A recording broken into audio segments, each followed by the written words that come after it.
Your 5-year-old daughter can sit in the lobby because this private dinner is for true family only, my future mother-in-law announced.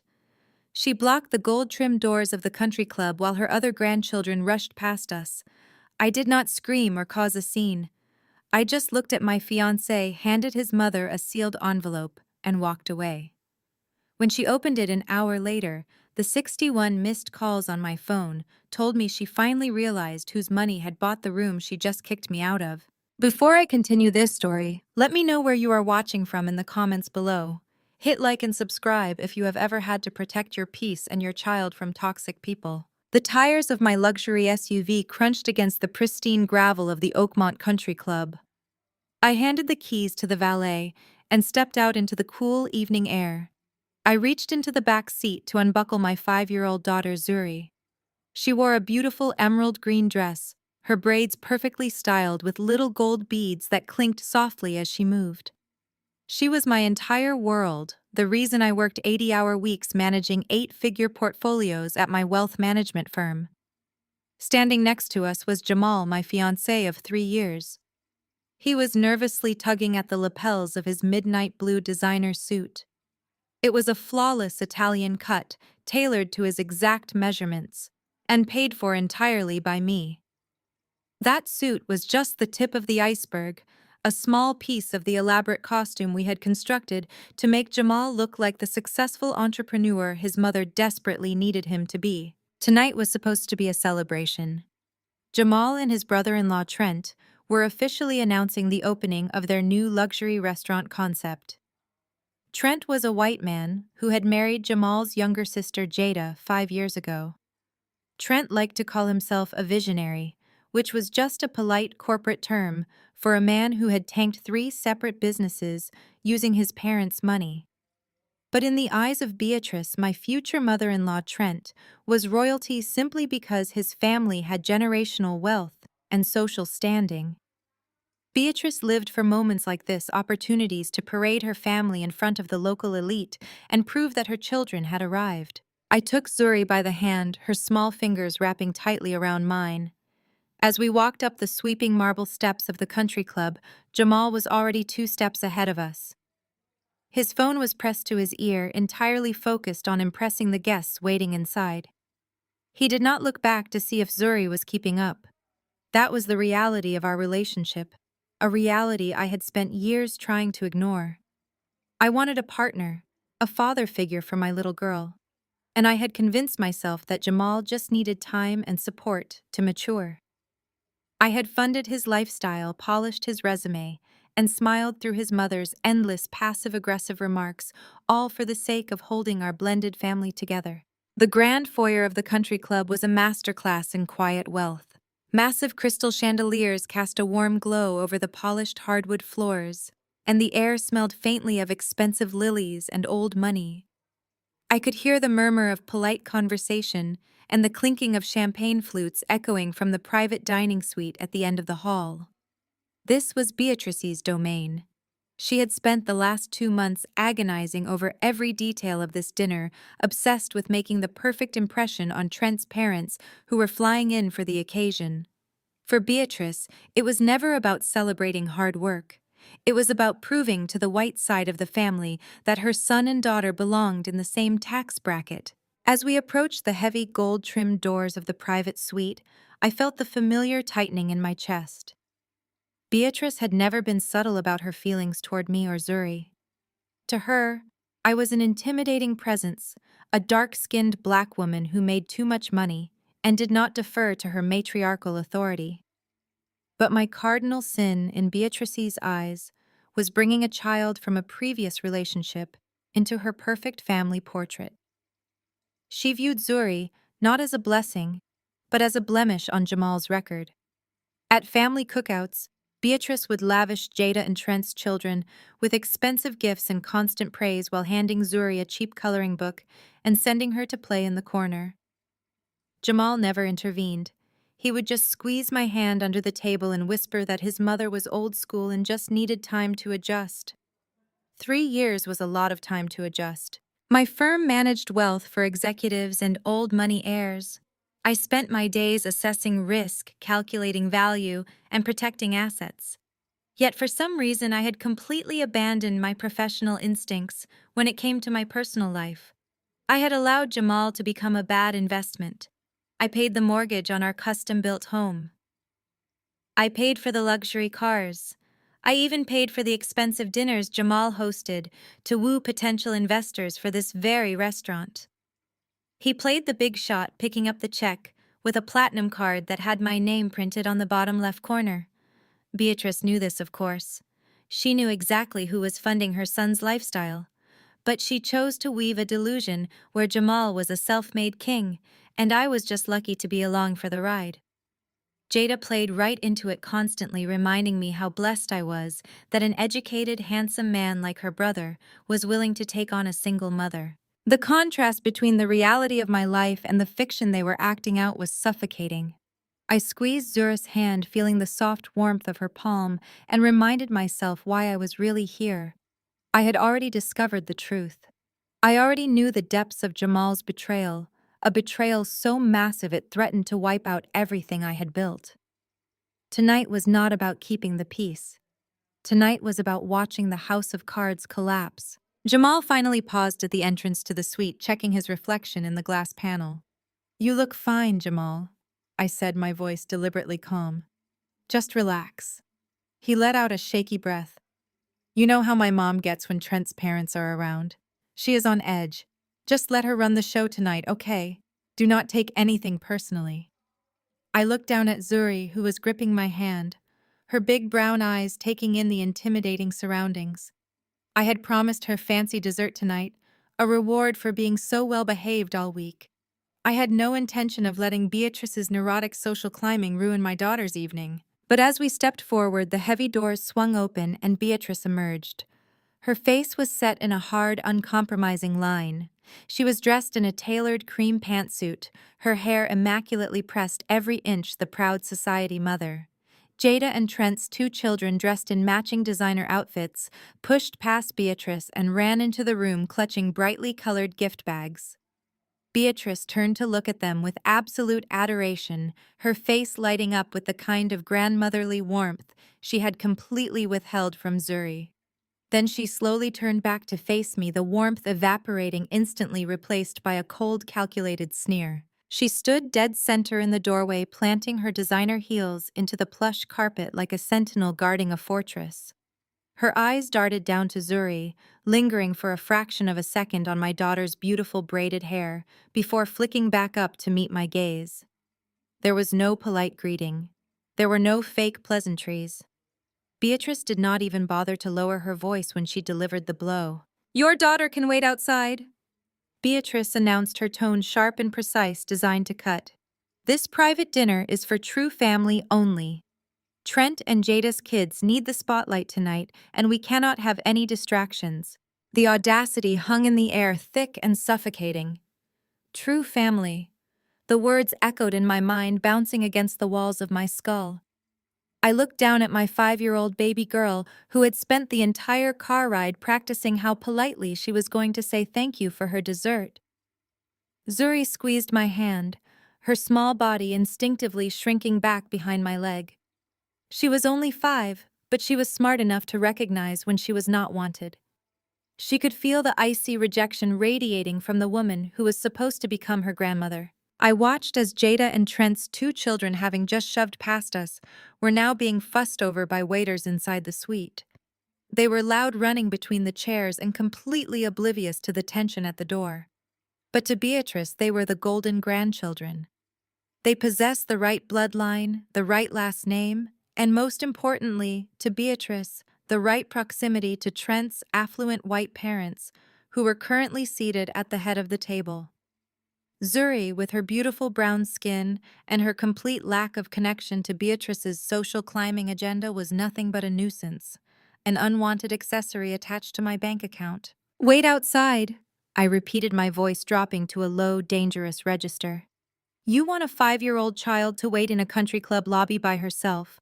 Beatrice let out a dismissive scoff, adjusting the pearl necklace resting against her collarbone. "Oh, do not be dramatic, Kendra.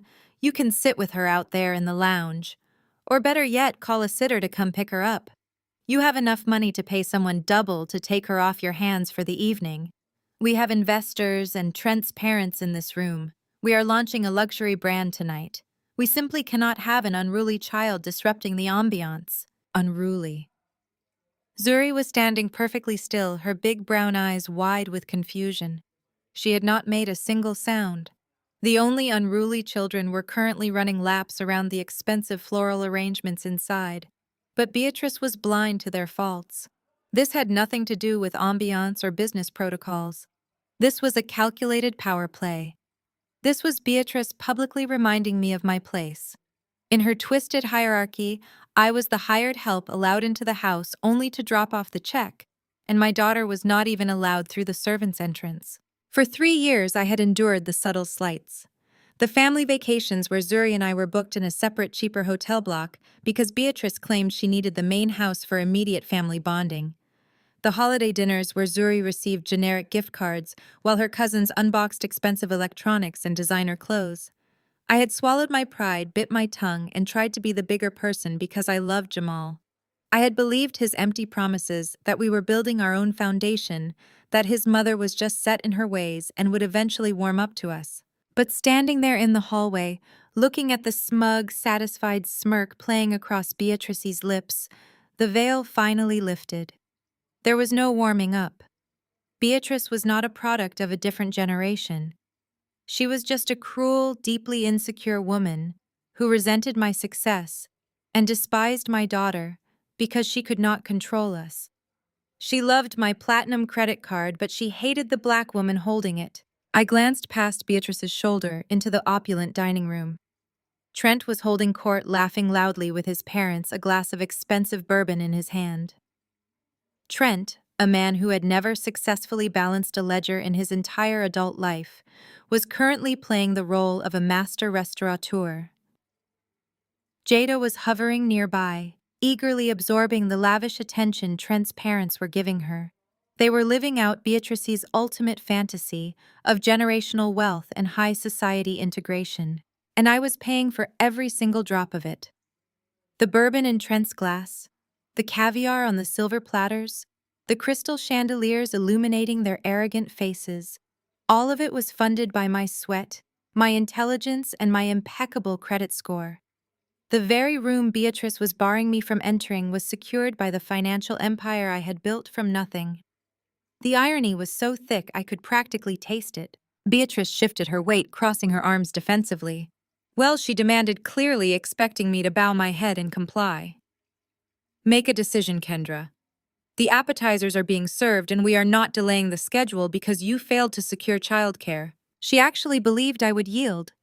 She had grown so accustomed to me taking the high road that she mistook my grace for weakness. She thought I was just another desperate woman, willing to endure any amount of disrespect to keep a handsome man by her side. She looked at me not as a person, and certainly not as a future daughter-in-law, but as an endless automated teller machine that lacked the spine to shut off the cash flow. She was incredibly confident that I would fold to avoid embarrassing Jamal. I felt a profound, chilling clarity wash over me. The anger that had been simmering in my chest instantly flash froze into absolute zero. I did not need to raise my voice. I did not need to hurl insults or create the public spectacle Beatrice was secretly hoping for, so she could finally justify her disdain to Trent's parents. I had something far more devastating than a loud argument. I had the absolute truth of their impending ruin tucked neatly inside my purse. I looked down at Zuri, offering her a soft, reassuring smile. I gently stroked her braids, making sure she felt safe, making sure she knew that this woman's cruelty had absolutely nothing to do with her worth. My daughter was royalty, and she would never be made to wait in a lobby for anyone. Then I slowly raised my eyes to meet Beatrice's. Her smirk faltered for just a fraction of a second, unsettled by the complete absence of emotion on my face. She expected tears. She expected a fight. She was entirely unprepared for the silence of a woman who had already secured the checkmate. Jamal hurried through the heavy gold doors of the private dining suite. He smelled of the expensive Tom Ford cologne I bought him for our anniversary. He wore the custom-tailored midnight blue suit I paid for when this restaurant venture first secured its lease.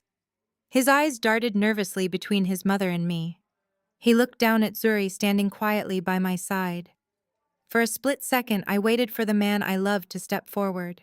I waited for him to wrap his arm around my waist and tell his mother that we were a package deal.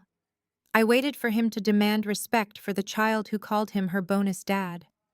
I wanted him to remind Beatrice that true family means accepting the woman who loved him and the daughter she brought into his life. Instead, he stepped around his mother and grabbed my elbow. He did not pull me into an embrace. He pulled me away from the door and dragged me down the corridor to hide our conflict from the wealthy white guests mingling inside the suite. "Kendra, baby." "Listen to me," Jamal whispered. His voice was frantic and his breathing was shallow. His eyes kept darting back toward the dining room to make sure Trent and his parents were not watching us. "Just let my mom have this night. You know how she gets when she is trying to impress Trent's folks? They are old money, and she is just nervous. She wants everything to be absolutely perfect." I stared at him. I looked at the slight beads of sweat forming on his forehead. I looked at the way his shoulders hunched, making himself smaller as he desperately tried to shrink the situation until it disappeared. He was more concerned about maintaining a fabricated image of perfection than protecting the dignity of his future wife and child. "Jamal," I said. My voice was barely above a whisper, but my tone was perfectly even. "Your mother just told a 5-year-old child she is not true family. She just told me to leave my daughter in a lobby like a forgotten piece of luggage." "I know it is messed up," he pleaded. His grip tightened slightly on my arm. "But please do not make a scene right now. This is the biggest night of my life. The restaurant is launching and the investors are happy. Can you not just call a sitter? My cousin is free and she can come grab Zuri and take her back to the house. You can come back and join us for the toasts. Just be the bigger person tonight, Kendra. Do it for me." There is a very specific and profound kind of heartbreak that happens when you realize the man you are preparing to marry is a complete coward. It does not arrive with a scream or a crash of breaking glass. It arrives with a deafening, hollow silence. I looked at Jamal, and the illusion of the protective, successful black man I thought I was partnering with dissolved into dust right before my eyes. He was not a king building an empire. He was a frightened little boy, terrified of his mother's disapproval. He was willing to throw an innocent child to the wolves just to keep up appearances for a white brother-in-law who possessed half his intellect, but double his social currency. For 3 years I had carried him. I had funded his lifestyle and polished his resume and smiled politely through his family's endless, passive-aggressive remarks. I had believed his promises that we were building our own foundation and that his mother would eventually respect us. But Jamal was begging me to swallow my pride yet again. He wanted me to discard my daughter for the evening and shrink myself so his mother could feel tall. He expected me to act out the angry black woman stereotype so they could collectively dismiss me as the problem. He expected tears. He expected a loud argument that would validate Beatrice's disdain. I did not scream. I did not cry. I did not even pull my arm away from his grasp. I simply looked at him with an emptiness so absolute it made him stumble over his next words. "Kendra, please," he stammered. His forced smile faltered under my steady gaze. "You are making this harder than it has to be." I stepped away from his touch. I turned my back on him and walked the 3 steps back to where Beatrice was standing. She had her chin raised with a victorious glint in her eyes.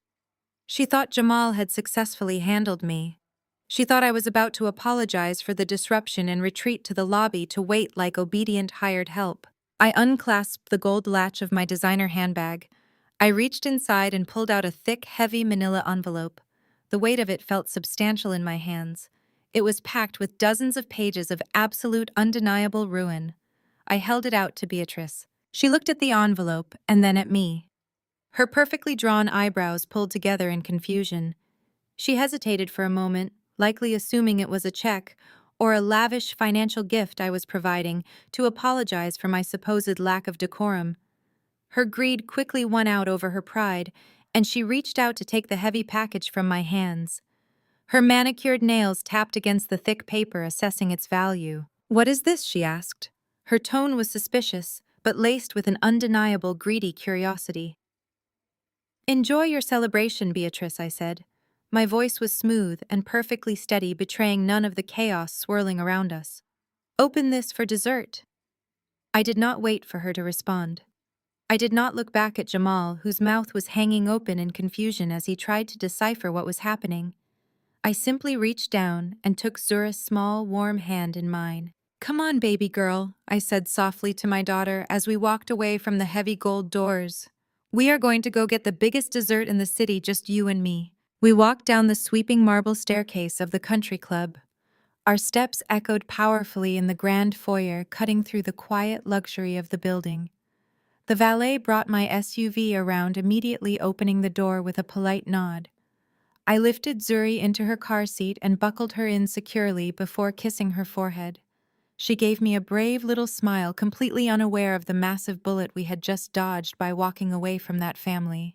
As I slid into the driver's seat and started the engine, my phone illuminated the dark interior of the car. The screen buzzed relentlessly in the center console, vibrating against the cup holders. I glanced down at the bright display. The text messages from Jamal were flooding in one after another in rapid succession. "You are being so dramatic right now. Why do you always have to make everything about you? I cannot believe you are being this selfish on my big night. We can talk about my mom later, but come back inside, Kendra. Do not do this to me." I did not reply to a single message. I shifted the car into drive and pulled smoothly out of the country club driveway, leaving the fake glitz and glamour behind us in the rearview mirror. Jamal thought I was being emotional and dramatic. Beatrice thought she had won a territorial turf war over her son. Jada and Trent thought their future was financially secured and their status in society was cemented. None of them knew that the envelope Beatrice was currently clutching contained the nuclear codes to their entire fake empire. To understand exactly why I was so calm as I drove away from the man I was supposed to marry, we have to rewind the clock to exactly 48 hours ago. We have to go back to the exact moment I sat in my office and realized my fiancé was a felon. 48 hours before I handed Beatrice that envelope, I was sitting in my corner office on the 42nd floor of the financial district. The morning sun was pouring through the floor-to-ceiling windows, casting long shadows across my mahogany desk. My name was etched into the frosted glass of the heavy double doors: Kendra Davis, Senior Wealth Manager. It was a title I had earned through blood sweat and an absolutely flawless track record in a ruthless industry. I managed 8-figure portfolios for old money families, tech innovators, and corporate titans. My daily routine consisted of analyzing market trends, calculating risk, and protecting the generational wealth of my clients. I was brilliant at my job. I was a Black woman, operating at the absolute pinnacle of a white male-dominated sector, and I did not leave a single margin for error. My workspace was a command center. I had 3 monitors arrayed in front of me, displaying real-time global market feeds, client asset allocations, and secure banking channels. The office was perfectly quiet, except for the soft hum of the climate control and the rhythmic clicking of my keyboard. I was in the middle of rebalancing a massive trust fund for a client in London when my personal secure phone buzzed. It was not a standard notification. It was a high-priority alert from the executive tier of my primary financial institution, the kind of alert that bypassed regular customer service and went straight to the Fraud Prevention Command Center. I picked up the device. The screen displayed a critical security warning regarding a massive leveraging action against my private investment portfolio. My brow furrowed. I had not authorized any leveraging actions. My personal portfolio was meticulously structured, locked down with multiple layers of security, and designed for aggressive long-term growth. I did not borrow against my assets. I bought outright, or I did not buy at all. I immediately logged into my secure terminal, bypassing the standard consumer portals and accessing the direct institutional gateway. My fingers flew across the keyboard as I initiated a full diagnostic pull of my credit reports and asset ledgers. I requested the raw data from all 3 major credit bureaus and pinged my private banker directly. I sat back in my ergonomic chair, staring at the loading bars on my central monitor. A strange, cold sensation began to creep up the back of my neck. In my line of work, you develop a 6th sense for financial irregularities. Something was fundamentally wrong. The reports populated on my screen one by one. I leaned forward, my eyes scanning the dense columns of financial data. Everything looked normal at first glance. My mortgages were current. My credit cards were paid in full. My liquidity was stable. Then I reached the commercial liability section. The breath left my lungs. There it was. A brand new commercial loan had been fully executed and funded just 3 days prior. The principal amount was $1.2 million. I blinked, staring at the massive number. $1.2 million. I had not opened a commercial loan. I had not applied for business funding. I scrolled rapidly to the right, checking the collateralization details. The loan was entirely secured against my primary investment portfolio. Someone had used my stellar credit profile, my impeccable financial history, and my liquid assets to back a massive high-risk commercial venture. My mind went into absolute overdrive. I pulled the specific origination documents from the institutional database. I needed to see the signature pages. I needed to see the entity that received the funding. I needed to know how a major financial institution had bypassed my security protocols to approve a 7-figure loan without my verbal authorization. The digital files loaded onto my right monitor. I opened the master loan agreement. The receiving entity was listed as Oak and Ember Hospitality Partners. My stomach plummeted. Oak and Ember was the exact name of the luxury restaurant concept that Jamal and his brother-in-law Trent had been pitching for the past year. Trent had supposedly secured private angel investors for the venture. Jamal had bragged for months about how Trent's wealthy connections had finally come through with the capital needed to secure the prime real estate downtown. I scrolled down to the guarantor section. My name was printed clearly on the line. Kendra Davis, primary guarantor. And right below it was my signature. It was an incredibly sophisticated forgery. The loops and angles were almost perfect, mimicking the exact way I signed legal documents. But it was definitely a forgery. I zoomed in on the digital ink. I could see the slight hesitation marks, the microscopic breaks in the fluidity of the stroke that indicated someone had painstakingly traced my signature from another document. I sat frozen in my chair. The quiet luxury of my office suddenly felt like a vacuum chamber. My fiancé, the man who slept in my bed, the man who kissed my daughter goodnight, the man whose designer wardrobe I completely funded, had stolen my identity. He had committed felony wire fraud and identity theft to bankroll a restaurant for a white brother-in-law who had never worked a hard day in his life. The scale of the betrayal was staggering. Jamal knew exactly how hard I had worked to build my wealth. He knew the sacrifices I had made as a single black mother, climbing the corporate ladder. He knew that my investment portfolio was the safety net for Zuri's future. And he had wagered all of it on a restaurant concept run by a man with a documented history of business failures. Trent had bankrupted a boutique gym, a craft brewery, and a consulting firm, all funded by his parents' money. Now Jamal had decided to use my money to fund Trent's latest delusion.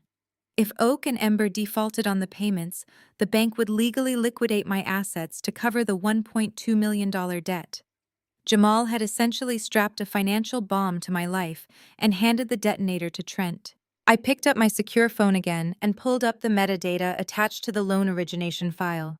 I needed to know how the signature was authenticated. I traced the IP address of the digital notary service used to execute the final documents. The location pinged back to the residential IP address of the house I shared with Jamal. He had done it from our home office. He had likely used my secure login credentials, which he had observed me typing hundreds of times to bypass the 2-factor authentication on my personal laptop while I was sleeping. I did not cry. I did not throw anything across the room. The shock evaporated rapidly, leaving behind a cold, calculated rage. My professional instincts completely took over. Jamal had mistaken my love for stupidity. He assumed that because I was generous with my money, I was careless with my monitoring. He assumed I would not notice the collateralization until the restaurant was open and generating revenue. He actually believed he could play a master wealth manager like a gullible Mark. I picked up the desk phone and dialed the direct extension for the head of the fraud prevention unit at my bank. I was no longer a betrayed fiancé.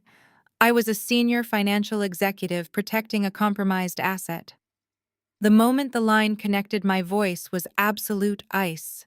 I informed the director that a fraudulent $1.2 million commercial loan had been originated using stolen credentials. I instructed them to freeze the transferred funds immediately and initiate a federal fraud investigation. I hung up the phone and looked out the window at the sprawling city skyline. Jamal had crossed a line that could never be uncrossed. He had threatened the security of my child. I was going to dismantle his entire world piece by piece, and I was going to start by pulling the financial rug right out from under his mother's precious country club celebration. I did not leave my office after hanging up with the fraud department. I locked the heavy glass doors and returned to my desk. Jamal was not a criminal mastermind. He was a lazy man who relied entirely on my competence for everything, including setting up his digital life. I held the master passwords to our shared home network and the cloud storage accounts I paid for every month. It took me less than 3 minutes to bypass his weak security questions and mirror his entire digital footprint onto my encrypted local drive. I poured myself a glass of sparkling water and began to dissect the digital paper trail of my fiancé betrayal. I opened a subfolder plainly labeled Oak and Ember Financials. The sheer stupidity of leaving federal crime evidence in a clearly named folder almost made me laugh out loud. Inside, I found the exact progression of his felony. There were dozens of digital document files where Jamal had painstakingly practiced forging my signature. He had taken a digital contract I signed months ago for our custom home build, isolated my signature block using basic editing software, and practiced overlaying it onto the bank guarantor forms. I watched a digital playback file he accidentally saved to the cloud, which showed the exact strokes of his digital stylus. He did not just borrow money in a moment of desperation, he committed premeditated, highly calculated identity theft. He weaponized my financial stability to buy a seat at a table he could never afford on his own. I dug deeper into the Oak and Ember restaurant prospectus. The business plan was an absolute joke. Trent wanted to open a rustic chic dining experience featuring $50 truffle fries and a curated bourbon list in the most expensive commercial district in the city. The financial projections were entirely fictional based on zero market research and absurdly inflated profit margins. Trent had allocated $250,000 just for imported Italian marble countertops and custom brass light fixtures. There was zero operational budget for staff retention or marketing. It was a pure vanity project. Trent was a man whose greatest accomplishment was failing upward through life using his parents' connections. He had already bankrupted a boutique gym and a craft brewery. Now Jamal had decided to use my black excellence as a personal piggy bank to fund white mediocrity. Jamal was going to let Trent burn through my $1.2 million in less than 6 months, just so Trent could play pretend chef and Jamal could play the big shot investor. If the restaurant went under, the bank would legally liquidate my hard-earned assets to cover the debt. Then I found the communications. I opened Jamal's email outbox and ran a search for my name. A long thread between Jamal, his mother Beatrice, and his sister Jada popped up immediately. The subject line was simply, "Funding secured." I started reading from the very bottom of the chain to piece together the timeline. My blood turned to absolute ice. This was not a solo operation orchestrated by a desperate man. The entire family was fully aware of the theft. They were co-conspirators. 3 weeks ago, Jamal had emailed his mother panicking because the traditional banks had flatly denied Trent's commercial loan application. Trent's own wealthy parents had finally cut him off, refusing to fund another inevitable disaster. Jamal wrote that Trent was depressed, and Jada was crying because their country club lifestyle was at risk. Beatrice's response was a masterclass in entitlement and delusion. I read her exact words glowing brightly on my screen. "Kendra is sitting on a gold mine," Jamal Beatrice had written. "You are going to be her husband. What is hers is yours. She makes money in her sleep and she is practically rolling in cash. She will not even notice $1 million missing from those massive accounts she manages. Just get the papers signed." By the time she finds out, Trent's restaurant will be a massive success, and we will pay her back. She should be helping uplift her family anyway. Jada had chimed in right below that with her own brand of toxic enabling. Trent deserves a win, Jamal, she wrote. He has the vision. Kendra is just a numbers person. She does not understand creative genius. Just push the paperwork through. We are family, and family takes care of each other. I stared at the screen, feeling a profound sense of physical disgust. They did not view me as a human being. They did not respect the decades of late nights studying the double standards I fought against in the corporate world, or the sheer grit it took for a Black woman to build eight-figure wealth from absolutely nothing. To them, my success was just a natural resource for them to mine whenever they saw fit. Beatrice genuinely believed that, because I loved her son, my assets were public family property. She felt entirely justified in encouraging her son to commit a federal crime because it benefited her white son-in-law. Maintaining Trent's comfort and Jada's social status was vastly more important to Beatrice than my freedom, my credit score, or my daughter's future security. The absolute audacity was staggering. They actually assumed I would not notice a seven-figure leverage against my portfolio. They thought my wealth was just some magical pool of infinite money that I did not actively monitor with microscopic precision. They underestimated my competence because they could not comprehend it themselves. They thought they could secure the loan, launch the restaurant, and bask in the glory of Trent's supposed entrepreneurial success, while I unknowingly footed the massive bill. And when I eventually discovered the loan, they planned to gaslight me into accepting it as a family investment.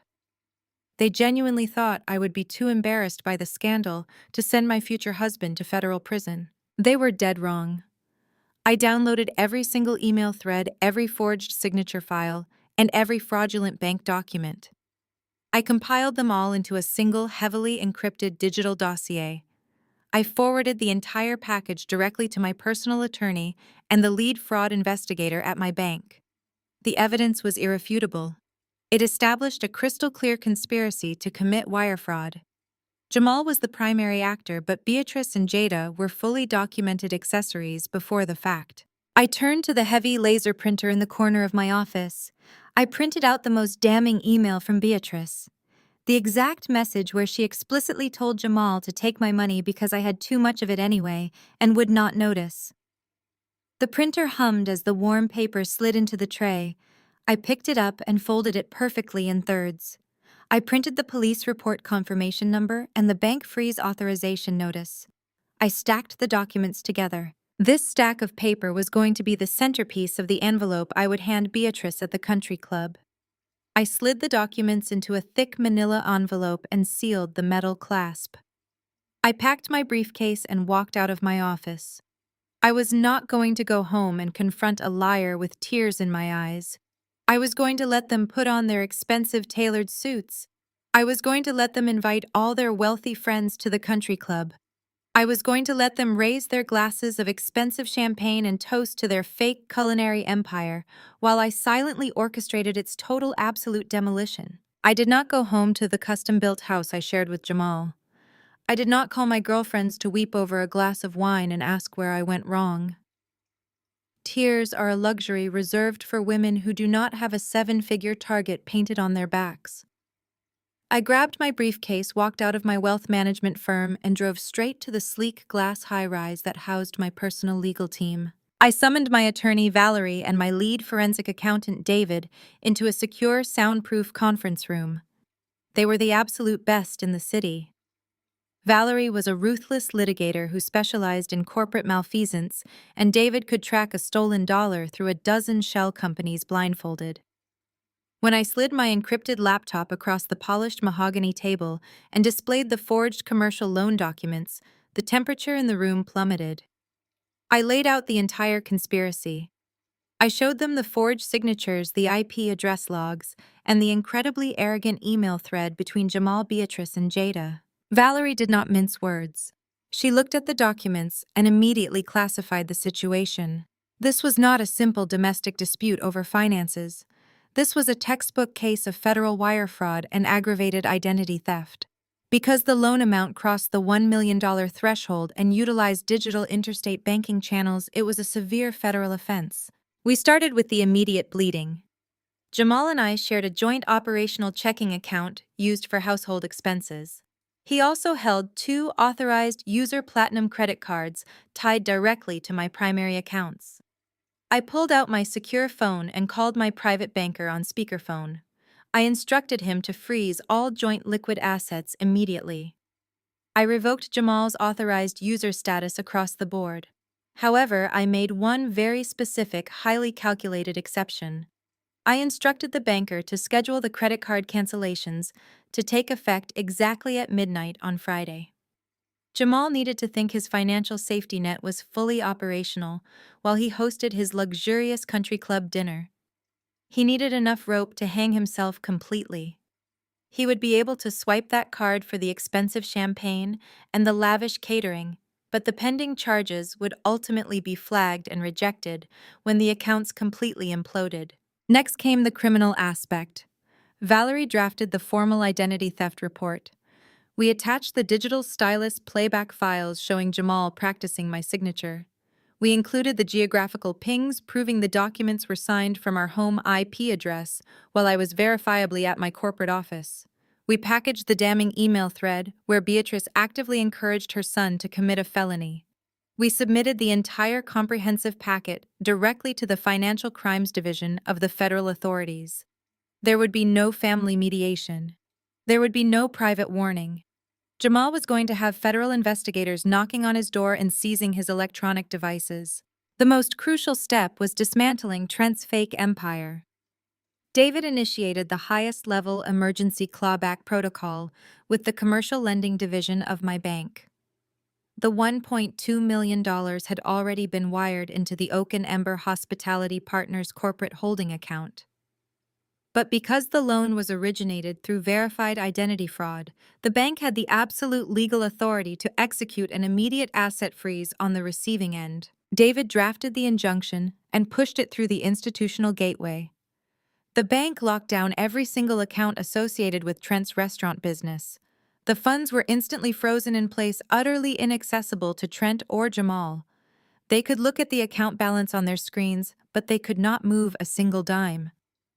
Furthermore, the commercial property they had leased downtown was locked down by the bank pending the federal fraud investigation.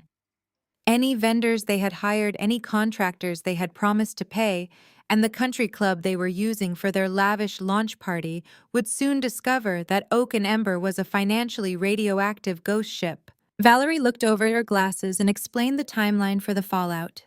The automated legal and banking alerts were currently processing through the federal and institutional systems.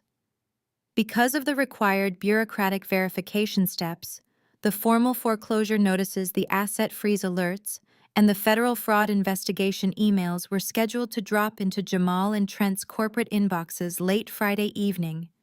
The automated system was set to trigger the notifications right around 10 in the evening. That was the exact night Beatrice had planned her extravagant celebration to impress Trent's wealthy white parents. I sat back in the leather conference chair and took a deep breath. The trap was flawlessly set. The legal lockdown was absolute.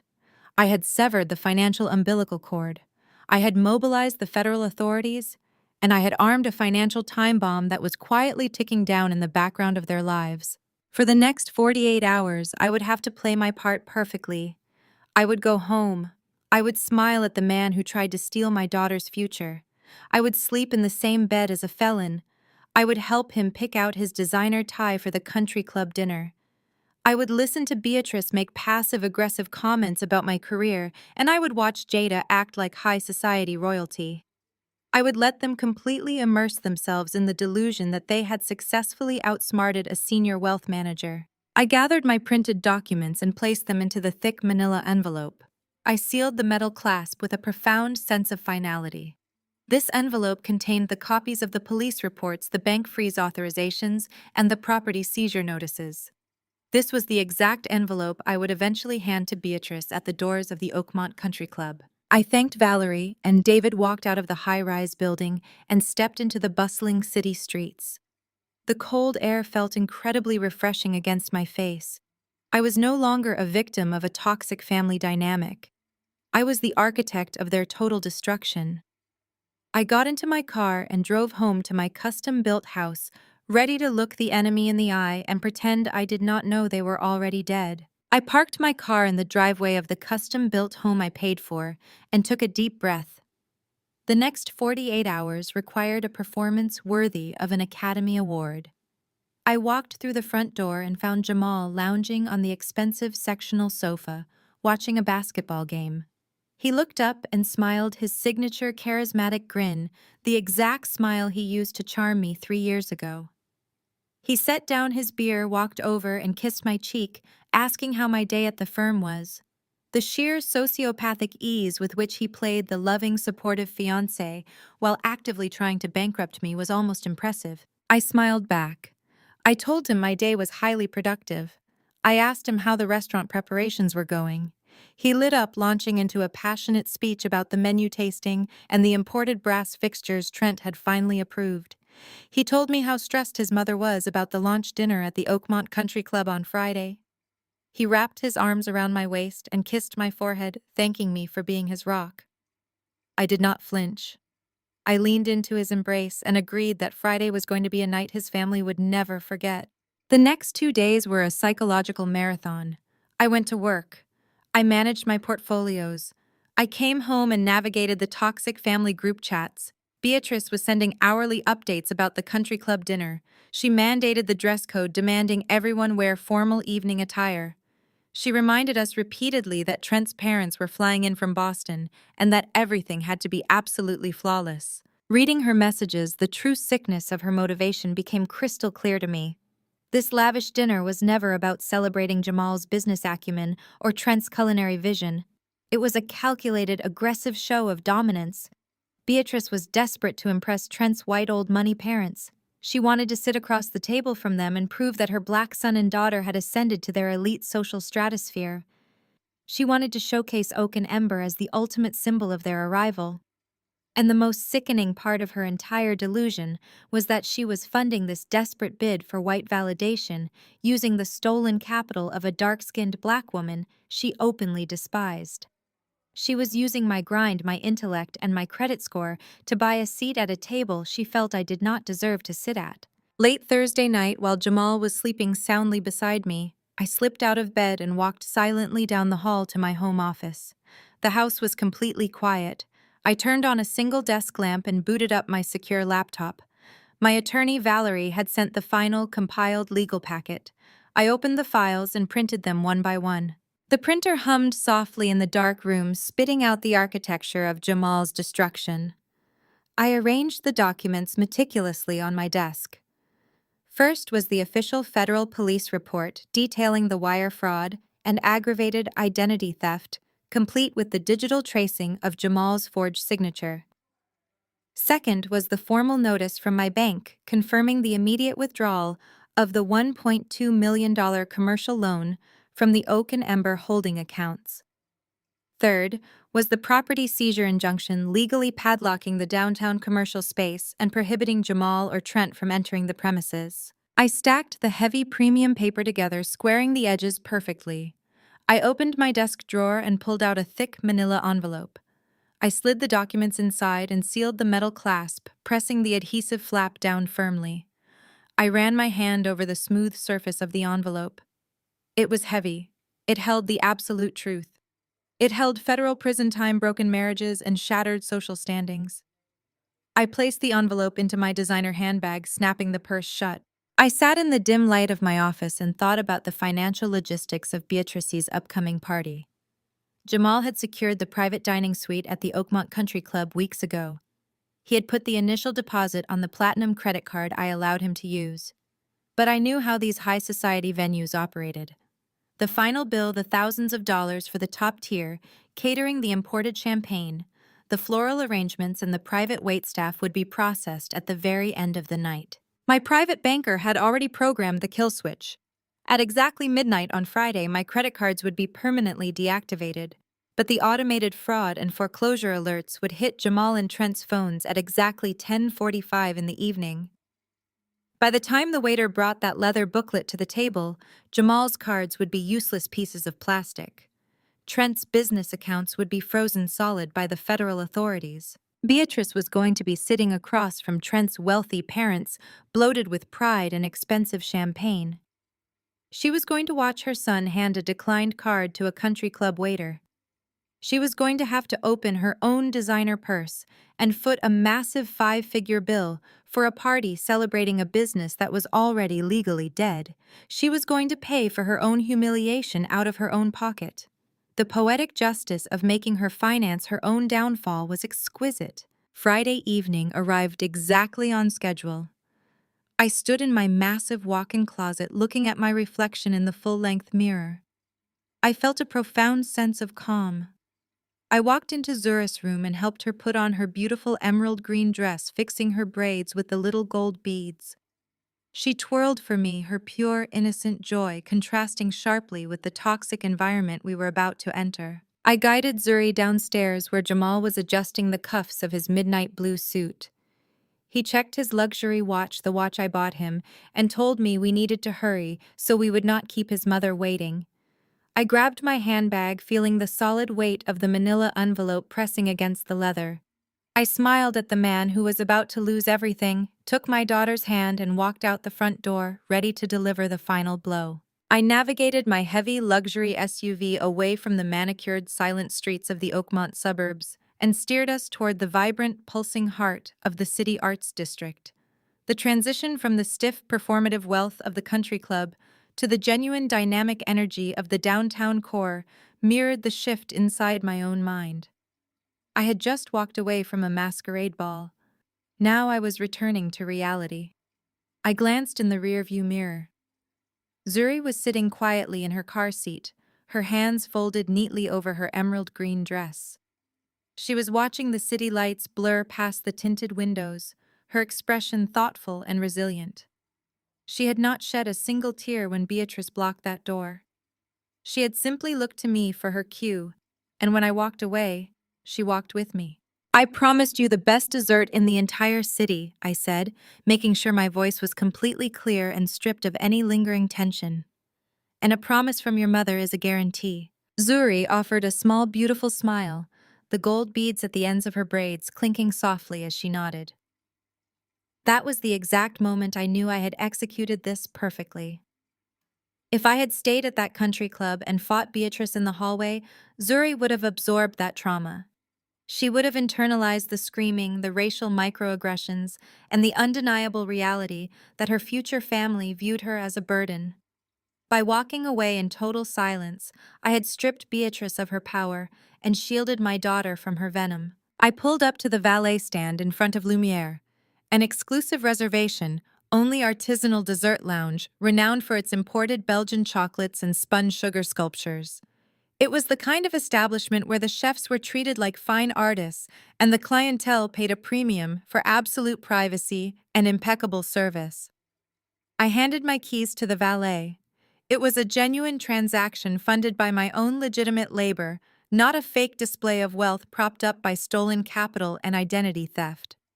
I took Zuri's hand and led her through the velvet-draped entrance. The hostess recognized me immediately. She ushered us to a plush, semi-private booth enveloped in deep sapphire velvet situated perfectly under a modern crystal chandelier that cast a warm, flattering glow over the marble tabletop. The air smelled intoxicatingly of roasted vanilla beans, dark cocoa, and fresh espresso. It was a sanctuary of genuine luxury. I handed Zuri the gold-embossed menu and told her she could have absolutely anything she wanted regardless of the price or the sugar content. Her brown eyes widened with pure joy, completely erasing the shadow Beatrice had attempted to cast over her evening. As the waiter approached to take our order, my phone vibrated against the cool marble of the table. I did not need to look at the screen to know who it was. The barrage had officially begun. I ordered a towering chocolate fondue platter with fresh strawberries, gold flake garnished macarons, and a carafe of sparkling water. Only when the waiter bowed and retreated did I finally pick up my device. The notification screen was a cascading waterfall of desperation. Jamal had shifted his tactics. The initial flurry of texts demanding I return to the country club had transitioned into a calculated, escalating campaign of psychological manipulation. I unlocked the screen and opened the message thread, reading his words with the cold clinical detachment of a forensic auditor reviewing a bankrupt ledger. His first new message attempted to play the victim. "You really embarrassed me tonight, Kendra.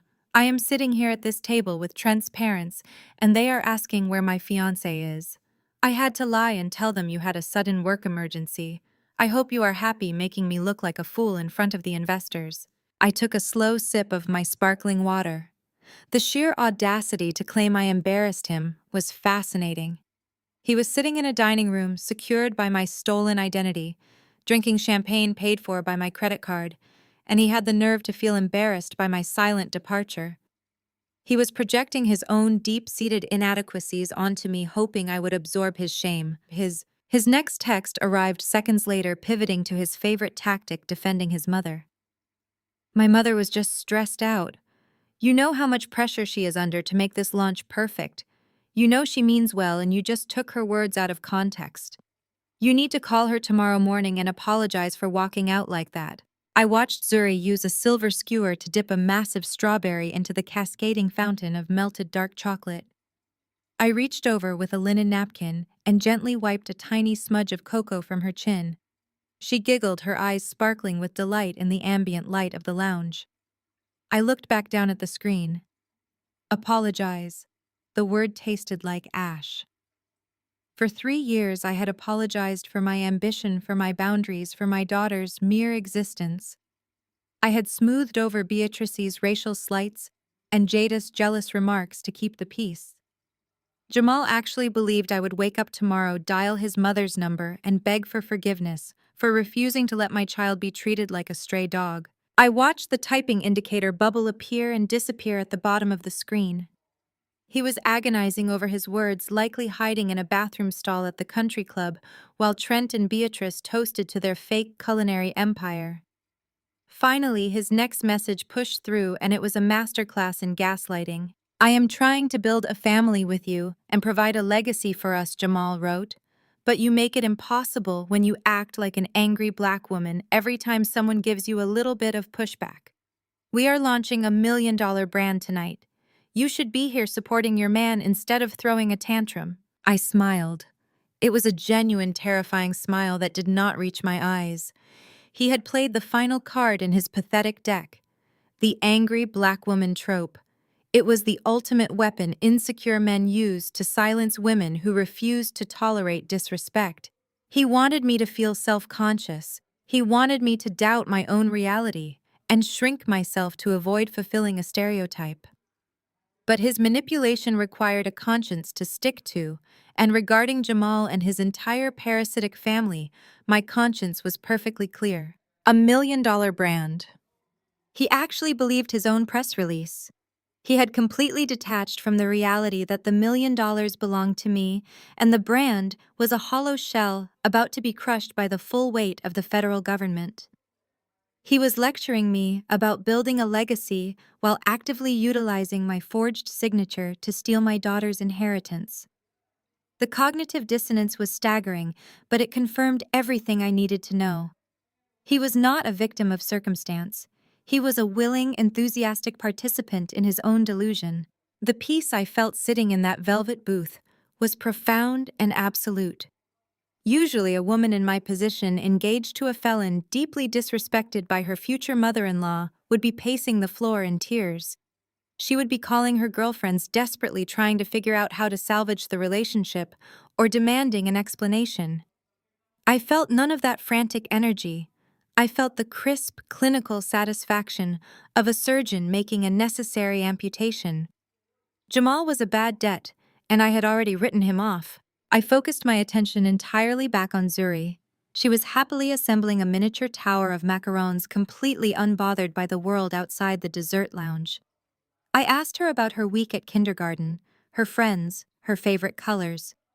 I engaged with her brilliant, beautiful mind, validating her presence and her voice. This was the child Beatrice dared to call an unwanted distraction. This was the child Jamal was willing to stash in a lobby just to maintain his fragile ego. I looked at my daughter's beaming face and felt a ruthless maternal vindication.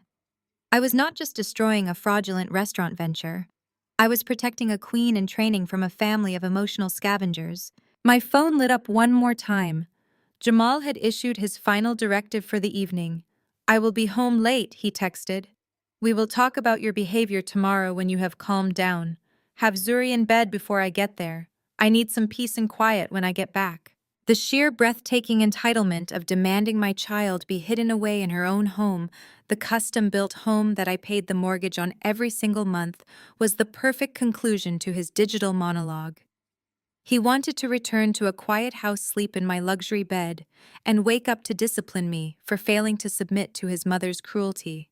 I locked my phone screen and placed it face down on the marble table. The clock in the lounge caught my eye. It was exactly 9:15 in the evening. The automated bank alerts, the foreclosure notices, and the digital fraud warnings were scheduled to trigger at 10:45. We had exactly 1 hour and 30 minutes before the financial meteor struck the Oakmont Country Club. I picked up my phone one last time to pull up a different text thread. This one was with my cousin Maya. Maya was an elegant, sharp-witted woman who had been invited to the dinner solely to fulfill Beatrice's quota for acceptable black guests.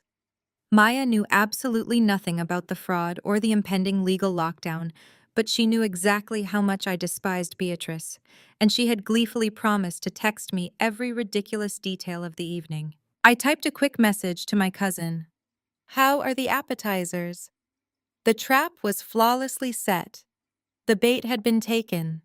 The countdown was quietly ticking away in the background of their lavish celebration, and I was exactly where I needed to be, enjoying a flawless dessert with the only person in the world who truly mattered to me. Maya replied almost instantly, "Dry and overpriced, just like the company."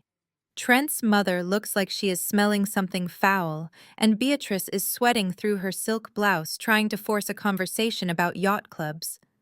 It is an absolute circus in here. I let out a soft laugh, taking another sip of my sparkling water. Maya was the only person in Jamal's extended family who saw right through the polished veneer. She was a corporate attorney herself, sharp, observant, and completely intolerant of Beatrice's social climbing nonsense. She had only attended tonight because she knew how much I despised these gatherings, and she wanted a front row seat to the inevitable disaster. She just did not know the disaster was going to be a federal one. Another text came through a few seconds later. "Jamal looks like he is going to throw up, by the way. He keeps checking his phone under the table and his leg is bouncing so fast he is shaking the silverware. Did you two fight at the door? I saw you leave with Zuri. Good for you for not putting up with the Wicked Witch of the West." I typed back a brief response. "Just a minor disagreement. Keep me posted on the speeches. I want to know exactly how Trent plans to change the culinary landscape of the city." I set the phone down and focused entirely on Zuri. She had successfully conquered her chocolate fondue platter, leaving a trail of strawberry stems and empty macaron shells in her wake. I ordered a warm vanilla milk for her and a double espresso for myself. The ambient music in the dessert lounge swelled into a soft jazz melody, wrapping us in a cocoon of absolute tranquility. We were safe. We were at peace. We were miles away from the epicenter of the impending explosion. At 9:45, my screen lit up again. Maya was sending a rapid-fire stream of messages. Her updates were so detailed I could perfectly picture the dining room in my mind. Beatrice is standing up.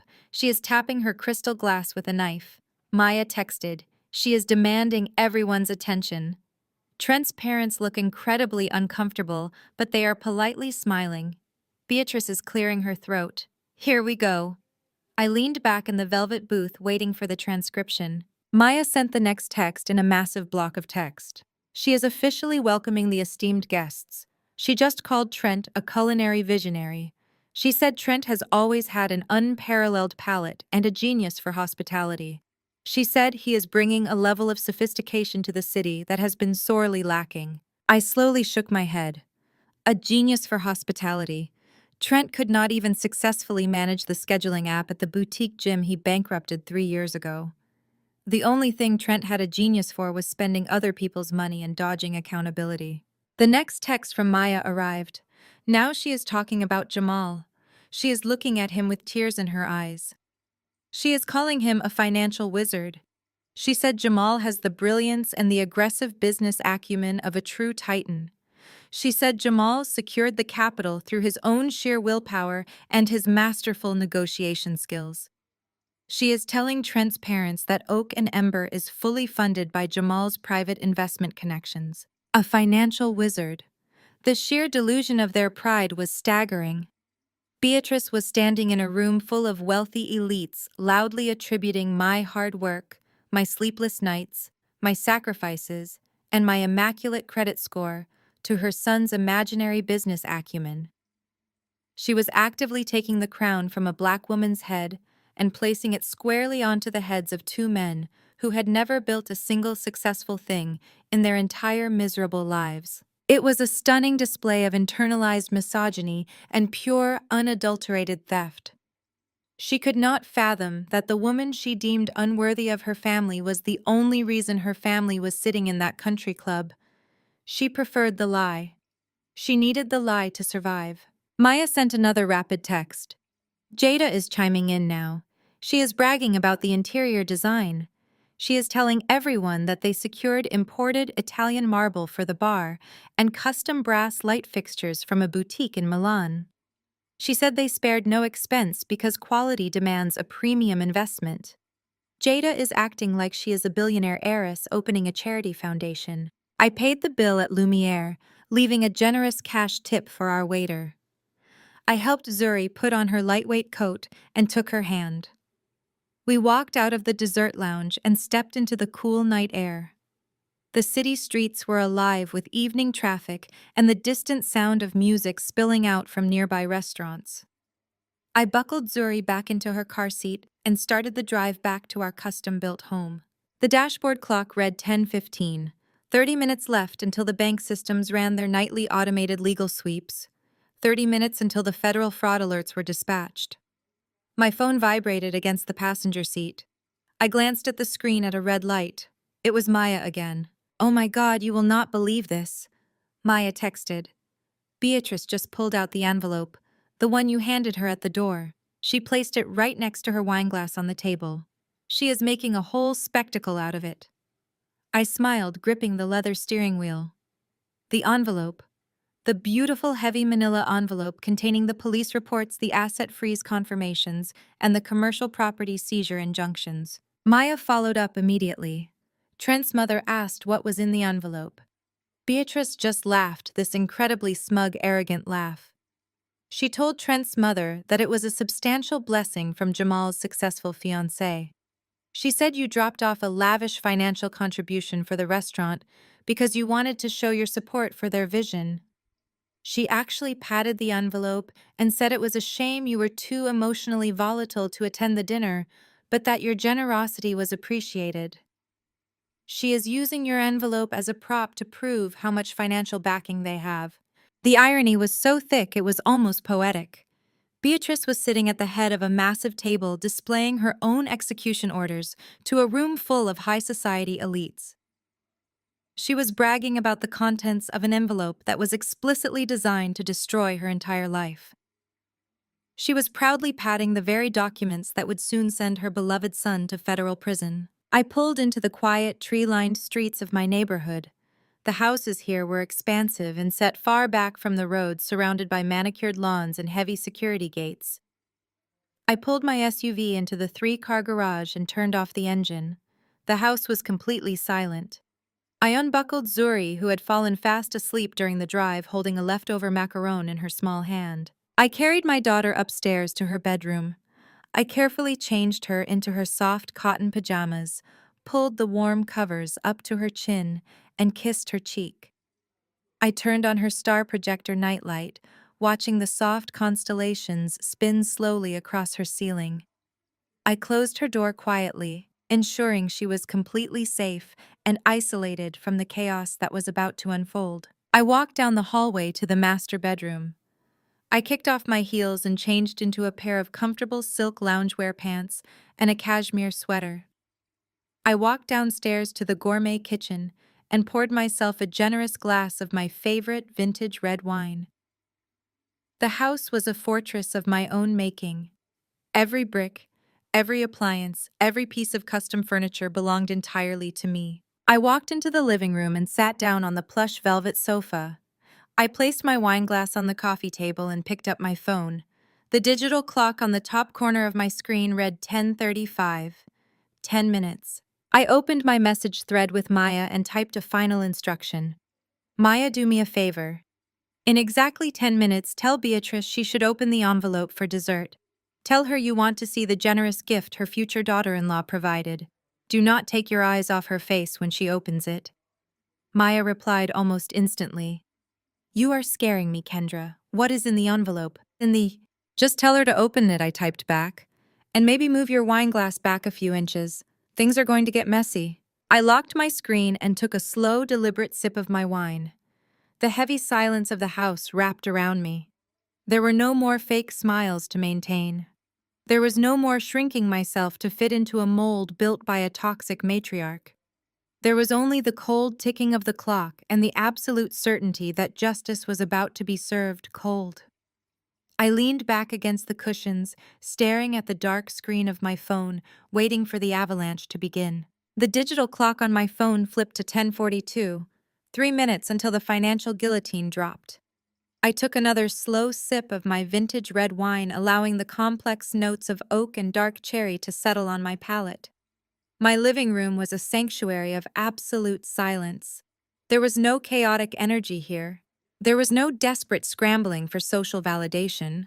There was only the quiet, unshakable peace of a woman who had meticulously secured her perimeter. My phone vibrated against the mahogany coffee table. Maya was executing her assignment with flawless precision. Her messages were arriving in rapid succession, painting a vivid, real-time portrait of the dining suite at the Oakmont Country Club. I just told her you mentioned the envelope contained a surprise for the end of the night, Maya texted. I told her it was a token of your appreciation for the family. Beatrice practically vibrated out of her chair. She just signaled the waiter to hold the dessert menus. She is standing up again.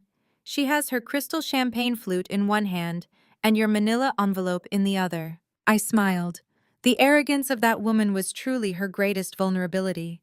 She could not just quietly open the envelope under the table. She could not wait until they got into their cars to drive home. She had to weaponize my supposed generosity.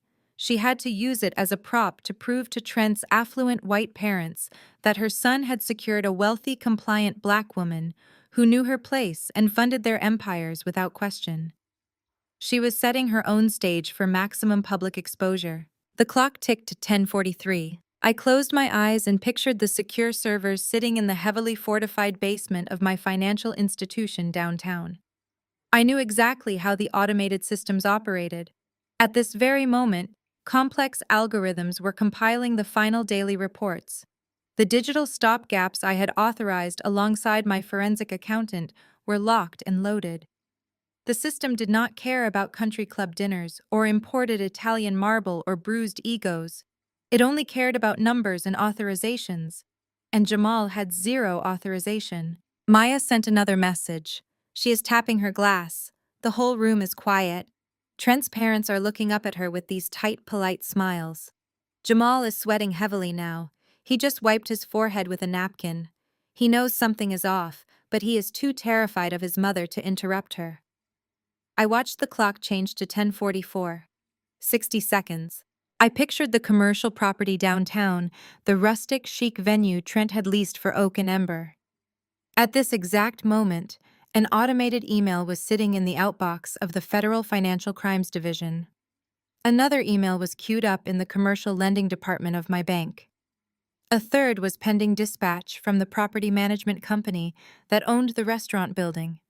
They were all synchronized to the atomic clock. Maya texted again, her words frantic and gleeful. Beatrice is giving a speech. She is saying that a successful man is only as strong as the family that supports him.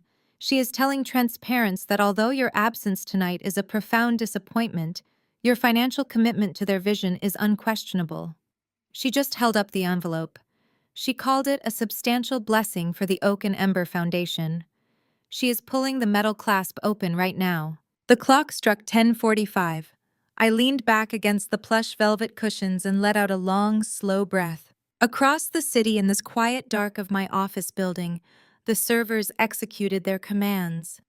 The digital floodgates opened. The bank system permanently deactivated Jamal's authorized user credit cards, turning the plastic in his wallet into useless garbage.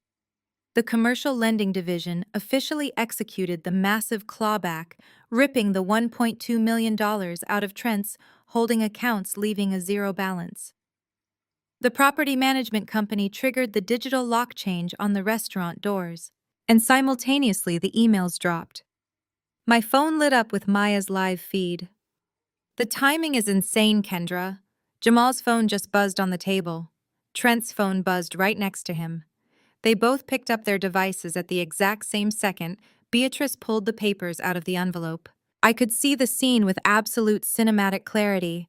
I could picture Beatrice sliding the thick stack of premium paper out of the manila sleeve.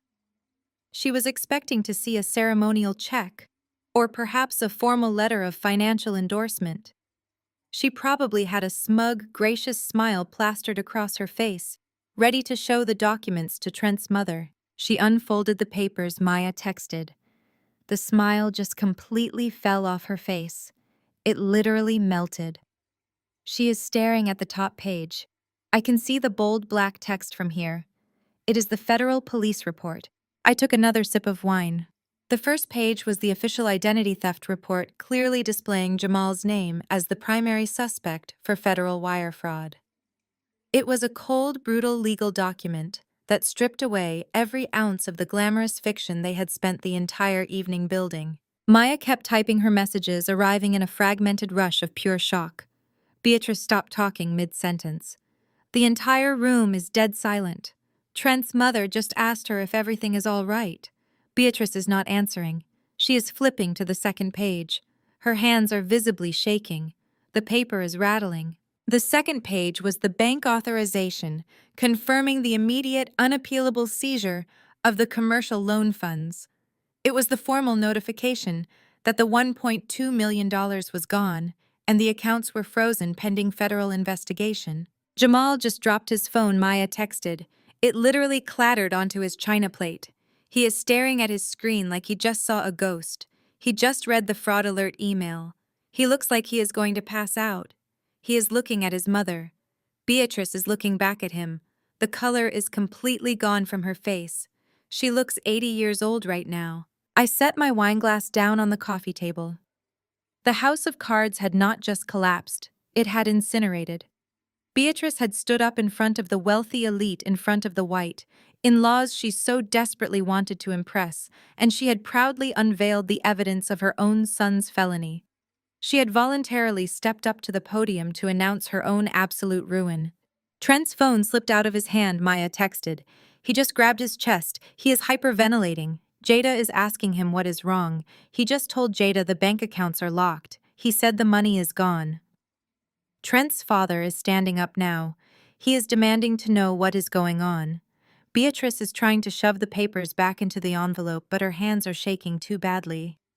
The papers just spilled all over the table right in front of Trent's mother. The image of those stark federal fraud documents scattering across the pristine white tablecloth, mingling with the crystal glasses and the expensive silverware, was poetry.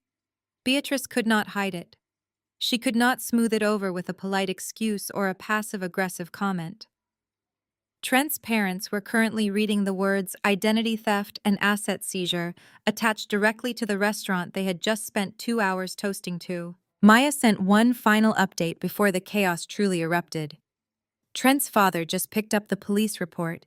He is reading it out loud. He just read Jamal's name. He is looking at Jamal. He is looking at Beatrice. Jada is crying. Jamal just stood up and kicked his chair back. He is running out of the room. Beatrice is just sitting there staring at the wall. You broke them, Kendra. You completely broke them. I locked my phone screen. I had not broken them. I had simply held up a mirror and forced them to look at their own reflections in front of an audience. They had broken themselves with their own greed, their own entitlement, and their own profound stupidity.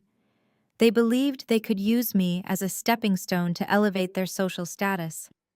Instead, I became the concrete wall they crashed into at 100 miles an hour. The silence in my living room was beautiful. Upstairs, my daughter was sleeping peacefully, completely untouched by the humiliation and the terror currently suffocating the private dining suite at the Oakmont Country Club. She would never have to sit in a lobby for those people again. She would never have to wonder why her grandmother looked at her with disdain. I had completely severed the infection before it could spread any further into our lives. I picked up the remote and turned on the television, keeping the volume low to play some ambient background noise. I felt no guilt. I felt no remorse.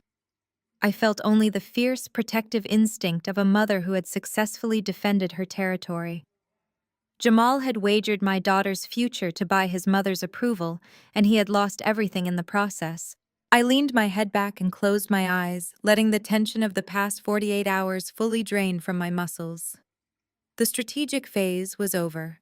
The trap had been sprung. Now came the fallout.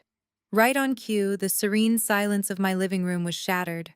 My phone resting on the coffee table lit up blindingly bright in the dim room. The harsh buzzing vibration rattled against the wood. I opened my eyes and looked at the screen. The caller ID displayed Jamal's name. He was calling. He was likely standing in the hallway of the country club, pacing frantically, trying to figure out how to lie his way out of a federal indictment. I did not move. I did not reach for the phone. I just watched the screen flash until the call went to voicemail. A second later, it rang again. Then Beatrice called. Then Jada called. The screen stayed illuminated, a relentless strobe light of pure, unadulterated panic. The fuse had burned all the way down to the powder keg, and the explosion was finally reaching my front door. The digital clock on my television screen clicked to 10:58. My phone, vibrating against the coffee table, went from a rhythmic buzz to a sustained, continuous hum. The screen was a blinding rectangle in the dim living room, displaying a rapid-fire sequence of names. Jamal, Beatrice, Jada, Trent. Jamal again. The calls stacked on top of each other so fast the operating system could barely process the incoming data. I sat back on my velvet sofa and took another sip of my wine. I watched the missed call counter climb. 12, 25, 40, 61. 61 missed calls in the span of 12 minutes. It was a digital manifestation of a complete psychological breakdown. They were passing the phone around, snatching it from each other, frantically mashing my contact name as if calling me enough times would somehow reverse the federal freezing of their assets. Then the voicemails started dropping into my inbox. I tapped the screen and opened the visual voicemail panel. There were 14 separate audio files. I pressed play on the first one. It was recorded at exactly 10:47, just 2 minutes after Beatrice opened the envelope. Jamal's voice came through the speaker, dripping with his usual entitled arrogance.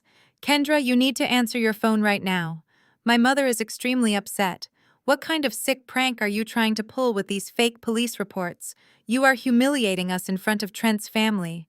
Call me back immediately so we can fix this before I lose my temper completely." I smiled at the audio file.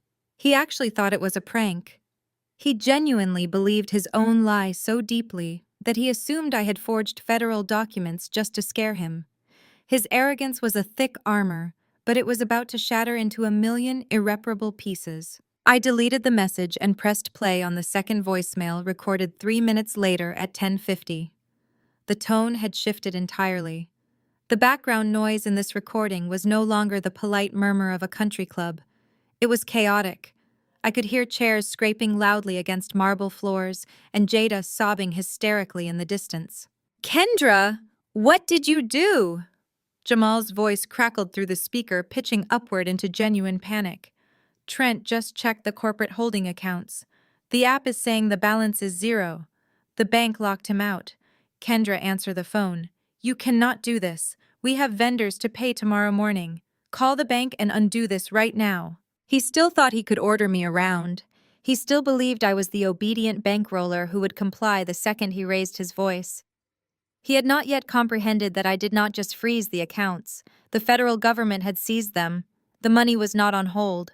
It was legally locked inside a federal vault pending a massive felony fraud investigation. I moved to the fifth voicemail recorded at 10:53.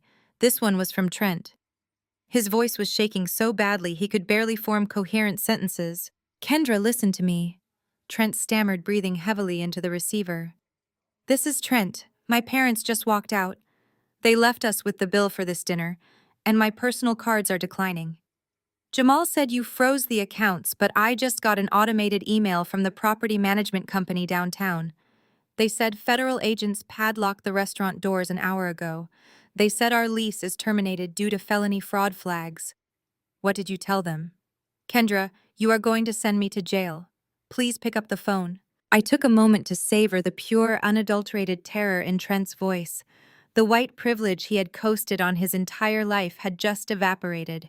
His wealthy parents had abandoned him at the table the second the word felony was uttered. He was realizing that he was chained to a sinking ship, and the captain was a black man who had forged documents to buy his loyalty. Trent was facing federal charges, and his parents' money could not buy him out of a commercial banking seizure initiated by a senior wealth manager. The ninth voicemail was from Jada. It was entirely composed of hysterical screaming. "You ruined my life, Kendra. You evil, spiteful woman. Trent is throwing up in the country club bathroom, and the manager is threatening to call the police if we do not pay the catering bill. You owe us this money. You are supposed to be family." I deleted Jada's message before she even finished her tantrum. Family. The word they loved to weaponize whenever they needed a bailout. They were family when they wanted $1 million, but I was just an angry black woman when I wanted my daughter to be treated with basic human decency. The hypocrisy was so staggering it defied logic. I felt absolutely zero pity for a woman who actively encouraged her brother to steal from another black woman just to fund her country club aesthetic. I reached the final voicemail. It was from Jamal, recorded at 10:57. The arrogance was completely gone. The anger had burned out. All that remained was raw, breathless terror. He was not standing in the dining suite anymore. The audio was muffled, echoing slightly. He was hiding somewhere quiet, probably the country club parking garage. "Kendra, please." Jamal's voice broke, shattering into a pathetic whimper. "Please, baby. I am begging you. The bank fraud department just emailed my personal account. They know about the signature. They know I used your portfolio. I was going to pay you back, Kendra. I swear to God I was going to pay you back as soon as we launched. Do not send me to prison. My mom is having a panic attack in the lobby. The country club manager is holding her driver's license until we settle a $12,000 bill and my cards are dead. I have nothing, Kendra. Please just pick up the phone. I will do whatever you want." I paused the audio file. $12,000. Beatrice had racked up a $12,000 tab to impress people who had already fled the building. And now the country club manager was holding her hostage in the lobby, demanding payment from credit cards that my private banker had permanently incinerated. She was experiencing the exact humiliation she had tried to inflict on me, but amplified by a factor of 10. She had tried to leave my daughter in that very same lobby. Now she was trapped there, stripped of her fake wealth and exposed as a fraud to the entire Oakmont staff. She was learning the hard way that when you try to lock the bank out of the room, the bank stops paying the tab. My phone screen went dark for exactly 2 seconds before lighting up again. The 60-second call was coming through.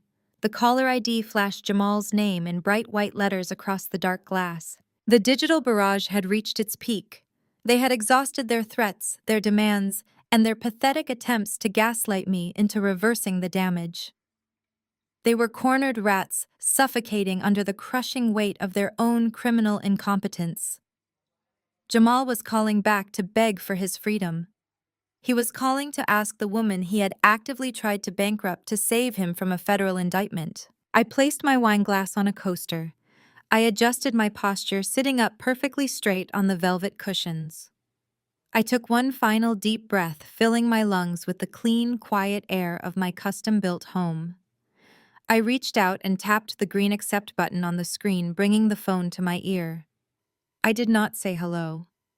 I did not ask how the dessert course went. I just sat in absolute silence, waiting for the felon on the other end of the line to speak. The line connected. The only sound transmitting through the speaker was a jagged, frantic hyperventilating. It was the sound of a man whose lungs had completely forgotten how to process oxygen. I could hear the faint echo of concrete walls. He was definitely hiding in the parking garage, pacing the damp cement, while his fake empire burned to the ground inside the dining suite. "Kendra, please tell me you are there," Jamal gasped. His voice was entirely stripped of its usual smooth, charismatic bass. He sounded like a terrified teenager. "Please, baby, say something. Tell me you are listening." "I am listening, Jamal," I said. My voice was pitched low and perfectly even. I took a measured sip of my vintage red wine. "I am giving you exactly 60 seconds to explain why I should not have the local authorities drag you out of that country club in handcuffs." "Kendra, you have to call them off," he pleaded. His words tumbled over each other in a desperate, sloppy rush. "You have to call the bank and tell them it was a misunderstanding. Tell them you gave me verbal authorization for the loan. Tell them we are getting married and our finances are getting merged anyway." Trent is literally throwing up in a trash can right now. His parents left him at the table with a $12,000 catering bill, and the manager is threatening to call the police on my mom. They padlocked the restaurant, Kendra. They froze everything. "You are ruining our lives." I let him run out of breath. I listened to him panting into the receiver, waiting for me to magically absolve him of his federal crimes. "I am not ruining your life, Jamal," I said. My tone was absolute ice. "You ruined your own life. You committed a severe federal offense, and I simply forwarded the paperwork to the appropriate authorities. I am not going to lie to a federal fraud investigator to save a parasite who tried to bankrupt me." "I am not a parasite," he shouted, his panic temporarily giving way to his fragile ego.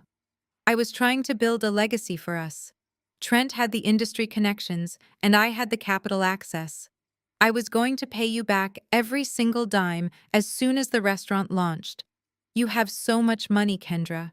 You would not even have noticed the collateral hold until we were highly profitable.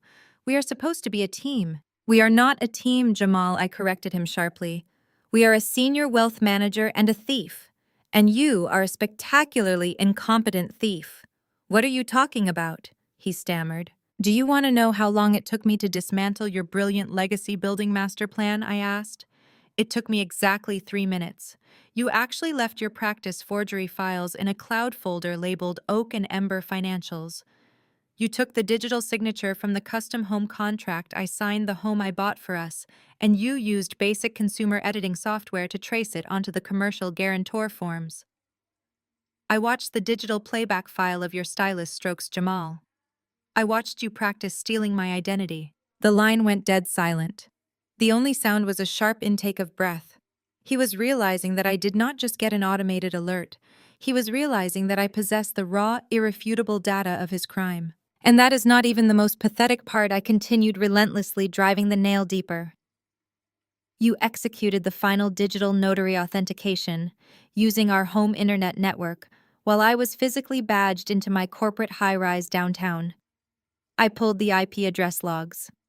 I tracked the exact geographic coordinates of your felony. You tried to pull off $1 million financial heist, and you left a digital paper trail so obvious a first-year accounting intern could have indicted you." "Kendra, please," he whimpered. His ego had evaporated completely. The bravado was gone. "I am sorry. I was desperate." Trent said this was a guaranteed return on investment. Trent is a trust fund failure who has never successfully managed a lemonade stand, much less a luxury culinary concept, I snapped. Trent has bankrupted 3 separate businesses using his parents' money, and when they finally cut him off, you decided to serve up your black fiancé as the sacrificial lamb. You let a mediocre white man convince you to risk my daughter's financial security so he could pretend to be a visionary. "I did not want to hurt Zuri," Jamal cried. His voice broke entirely. "I swear to God, Kendra, I love Zuri. I was doing this for our family." "Do not you dare say her name," I commanded. My voice dropped to a lethal whisper. You do not get to invoke my child after you let your mother treat her like a stray dog at the door tonight. You let Beatrice tell my 5-year-old baby that she was not true family. You let your mother push my daughter out of the way so Trent's kids could have the spotlight. And you had the audacity to ask me to call a sitter so I would not ruin your big night. That was just my mom being old school, he begged. You know she is just obsessed with appearances. She did not mean it. I know exactly what Beatrice means, I replied. Because I also bypassed your pathetic security questions and downloaded your entire email history. I read the thread, Jamal. The one where your mother explicitly told you to forge my signature because I make money in my sleep and I am rolling in cash. I read the part where she said I should be uplifting your family anyway. I read Jada's message telling you to push the paperwork through because Trent is a genius and I am just a numbers person. A choked sobbing sound came through the speaker. Jamal was crying. The realization that I had the emails, that I knew the depths of his entire family's complicity, had finally broken him. He knew Beatrice and Jada were legally implicated as accessories before the fact. Kendra, you cannot send my mother to jail, he pleaded. She is an older woman. Her reputation at the church, her standing in the community, it will completely destroy her. And Trent has kids, Kendra. You cannot send a father to federal prison over a business loan. His parents just cut him off entirely. Jada will be a single mother with nothing. Please, baby, I am begging you on my knees. I will walk away from everything. Just withdraw the police report. I took a slow, luxurious sip of my wine. The sheer entitlement of him asking me to protect Jada's children after he actively endangered my child was staggering. Trent is a grown white man who decided to commit bank fraud to fund his truffle fries and imported brass fixtures, I said calmly. The federal penal system is about to teach him the accountability his wealthy parents clearly skipped. And as for Beatrice, she is currently learning that reputation cannot pay a $12,000 catering bill. Kendra, please do not do this. He sobbed loudly, now completely stripped of his dignity. You are destroying our family. You made it absolutely clear that Zuri and I were not your family at the door tonight, I reminded him. I am just a numbers person, Jamal, and the numbers say you are a high-risk liability. I am just protecting my assets from strangers who commit felonies. I did not wait for his response. I pulled the phone away from my ear and pressed the red button, disconnecting the call. I immediately opened my settings and permanently blocked his number. I blocked Beatrice's number. I blocked Jada and Trent. I built an impenetrable digital wall around my peace. The 62 calls had ended. The frantic voicemail alerts stopped. My phone screen finally went black, reflecting the calm, quiet space of my living room. I sat back on the velvet sofa and finished my glass of wine. The emotional dead weight of the past 3 years had been entirely severed. Tomorrow morning, they would inevitably try to corner me in public, hoping to leverage my professionalism against me. But they were about to find out that a cornered rat is no match for a woman who owns the entire building. A violent scuffle echoed through the speaker before Jamal could formulate another pathetic excuse. I heard the sharp sound of a phone dropping against a hard surface, followed by a frantic, breathless struggle. "Give me the phone, Jamal," a woman hissed. The voice was shrill and vibrating with an ugly, desperate panic. Beatrice came on the line. The polished Mid-Atlantic Country Club accent she had spent decades perfecting was completely gone. The sophisticated matriarch mask had utterly shattered, leaving behind nothing but raw, unhinged terror. "Kendra Davis? What in the hell is wrong with you?" Beatrice screeched. Her voice was so loud I had to pull the device an inch away from my ear. "You are destroying this family. You are humiliating us in front of Trent's parents and the entire Oakmont staff. Turn the bank accounts back on right now. You are going to send my son to prison." I did not interrupt her. I let her scream into the digital void, allowing her to expose the absolute rot at the core of her character. Beatrice took a ragged breath, her panic rapidly mutating into a toxic, aggressive defense mechanism. "You are supposed to be a strong black woman, Kendra. You are supposed to uplift your man. Jamal is out here trying to build a legacy. He is trying to create generational wealth for your future, and you are tearing him down like a bitter, jealous child.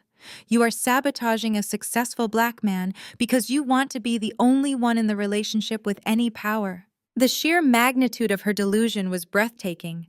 She was actually weaponizing our culture to defend a felony. She was trying to guilt-trip me with the concept of black excellence, while she actively enabled her son to steal my hard-earned capital to fund a white man who had bankrupted 3 separate businesses. She wanted me to blindly submit to struggle love and accept financial ruin just so she could sip champagne with Trent's affluent parents and pretend she was part of their elite social circle. Are you really going to throw away a marriage over a tiny misunderstanding at a door? Beatrice demanded, her voice cracking as she desperately tried to rewrite history. I was stressed, Kendra. The room was crowded, and I was just trying to manage the seating arrangements. I just needed you to wait 5 minutes. And you are blowing up our entire lives out of pure, unadulterated spite. You are a petty, vindictive woman, and you are going to end up completely alone. The silence that followed her tantrum was heavy and absolute. I let it stretch for 5 full seconds, allowing the dead air to amplify her total loss of control. I took a calm, measured breath and leaned forward, resting my elbows on my knees. I did not raise my voice. I did not match her frantic energy. I spoke with the cold, mechanical precision of a judge delivering a final, unappealable verdict. You made it crystal clear that Zuri and I were not true family at that door, Beatrice, I said. My voice sliced through the speaker like a scalpel. You told me to leave my 5-year-old daughter in a lobby because she did not fit into your pathetic, desperate social climbing agenda. So I am simply taking you at your word. I am not family. I am a senior wealth manager protecting my assets from strangers who commit federal felonies. Beatrice gasped audibly, trying to interject, but I drove right over her words with brutal, unrelenting logic. Do not ever speak to me about uplifting black men. I continued, the ice in my tone freezing her into silence. Jamal is not building a legacy. Jamal is a thief who forged my signature because he is too lazy to build his own wealth, and you are the architect of his destruction. I bypassed your son's pathetic security passwords, Beatrice. I downloaded your entire email history. I read the thread. I heard a sharp intake of breath on the other end of the line. The fight instantly drained out of her, replaced by a suffocating, paralyzing dread. I read the exact message where you explicitly instructed him to forge my signature, I said, articulating every single word with devastating clarity. I read the part where you told him to take my money because I'm rolling in cash and would not notice $1 million missing. I read the part where you said I should be funding your family anyway. You did not just cheer on from the sidelines, Beatrice. You actively directed a federal crime. No, Beatrice whispered. The sound was barely human. It was the sound of a woman realizing the concrete walls of a federal prison were rapidly closing in around her. I forwarded your written conspiracy to commit wire fraud directly to the federal investigators and the bank fraud department, I stated. They have your emails. They have the IP addresses. They have everything. You wanted to sit at the head of the table so badly, Beatrice. Now you get to sit at the defense table. Kendra, please, you cannot do this, Beatrice sobbed, her voice crumbling into absolute ruin. I am an older woman. My reputation at the church, my standing in the community, this will kill me. Please, I am begging you. I felt absolutely nothing for her. The woman weeping on the phone was the exact same woman who had looked at my innocent child with pure disdain just hours ago. She had gambled my daughter's financial security to buy herself a momentary illusion of grandeur. My legal team will handle all further communication, I said, delivering the final execution order. Do not attempt to call this number again. Do not come to my house. Do not ever speak my name or my daughter's name again. You and your son are entirely, permanently out of my life. I pulled the phone away from my ear and pressed the red button terminating the call. I did not stop there. I immediately opened my settings and navigated to my contact list. I blocked Jamal's phone number. I blocked Beatrice's phone number. I blocked Jada and Trent. I locked down my social media profiles and restricted all incoming communications from anyone associated with their toxic parasitic network. I built an impenetrable digital fortress around my peace. I set the phone face down on the mahogany coffee table. I sat back against the plush velvet cushions and looked around my beautiful custom-built home. The silence in the living room was no longer just quiet. It was profound. It was the physical sensation of dropping a massive, suffocating boulder off my shoulders. The dead weight of Jamal's cowardice and Beatrice's constant psychological warfare had been completely severed. I stood up and walked to the kitchen, placing my empty wineglass in the sink. I walked upstairs, the hardwood floors cool beneath my feet. I opened the door to Zuri's bedroom and stepped inside. The star projector was still casting slow, spinning constellations across the ceiling. My daughter was sleeping deeply, her chest rising and falling in a steady, peaceful rhythm. I stood at the edge of her bed and watched her. I had protected my cub. I had completely neutralized the threat. I had refused to allow anyone to treat her as an afterthought or an unwanted burden.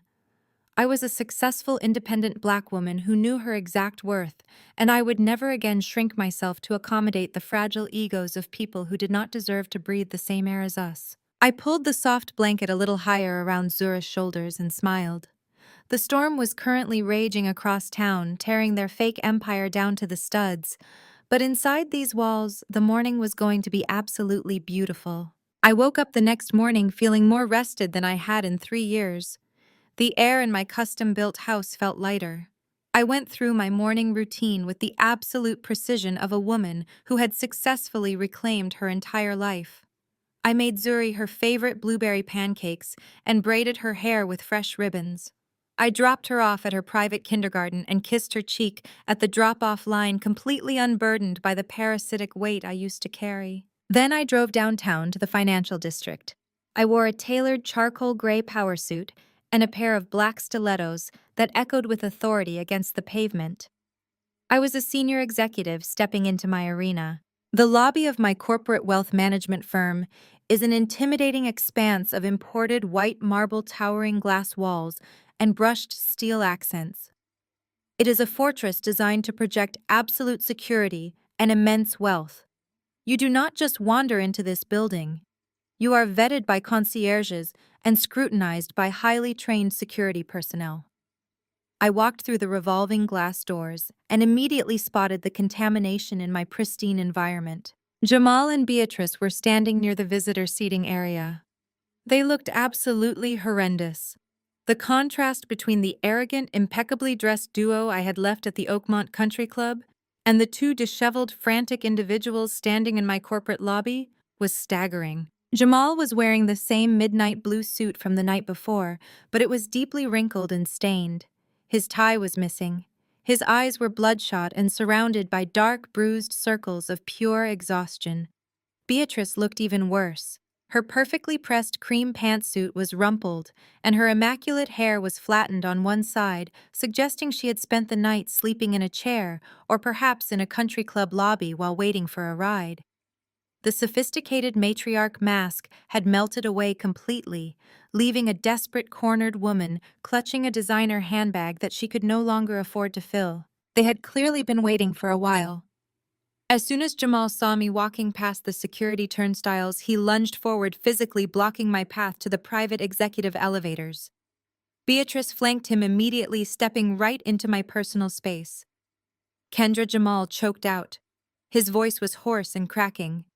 "You have to talk to us. We have been waiting here since 7 in the morning. I tried calling you from a dozen different payphones. You completely blocked our entire family." I stopped walking. I did not step back. I simply stood my ground, letting the sharp click of my stilettos echo into silence. I looked at him from his ruined suit down to his scuffed leather shoes. "You are trespassing in a secure corporate facility." "Jamal," I said. My voice was perfectly modulated and devoid of any emotion. "I highly suggest you step aside before I have you physically removed." Beatrice stepped aggressively forward, her eyes wide and manic. "You are not going to ignore us, Kendra," she hissed. Her voice was too loud for the quiet professional atmosphere of the lobby. Several investment bankers in tailored suits paused their conversations to glance in our direction. Beatrice noticed the attention, and her eyes lit up with a toxic, predatory gleam. She thought she had found my weakness. She assumed that because I was a black woman operating at the highest levels of a white-dominated corporate structure, I would be absolutely terrified of a public spectacle. She thought I suffered from the paralyzing fear of looking unprofessional. She calculated that I would shrink, that I would quickly usher them into a private room, or agree to reverse the bank freeze just to stop her from creating a ghetto scene in front of my wealthy clients and elite colleagues. She thought the threat of embarrassment was her trump card. "We are going to stand right here until you fix what you destroyed," Beatrice threatened, intentionally raising her voice another decibel so the concierge desk could hear her. "You are not going to ruin my son and my son-in-law and then walk into your fancy office like nothing happened. You are going to call the bank right now and authorize that loan, or I will scream at the top of my lungs. I will tell everyone in this lobby exactly what kind of vindictive, spiteful woman they are doing business with. I will make sure every single white executive in this building knows you are tearing down your own community out of pure jealousy." Jamal nodded frantically, feeding off his mother's aggressive energy. "Just come outside with us, Kendra," he begged. "Just come to the coffee shop across the street so we can negotiate a settlement." Trent is sitting in a lawyer's office right now, terrified that the feds are going to arrest him. "You made your point. You scared us. Now please just undo the damage before it goes any further." I looked at the two of them. They were relying on social conditioning to bully me into submission.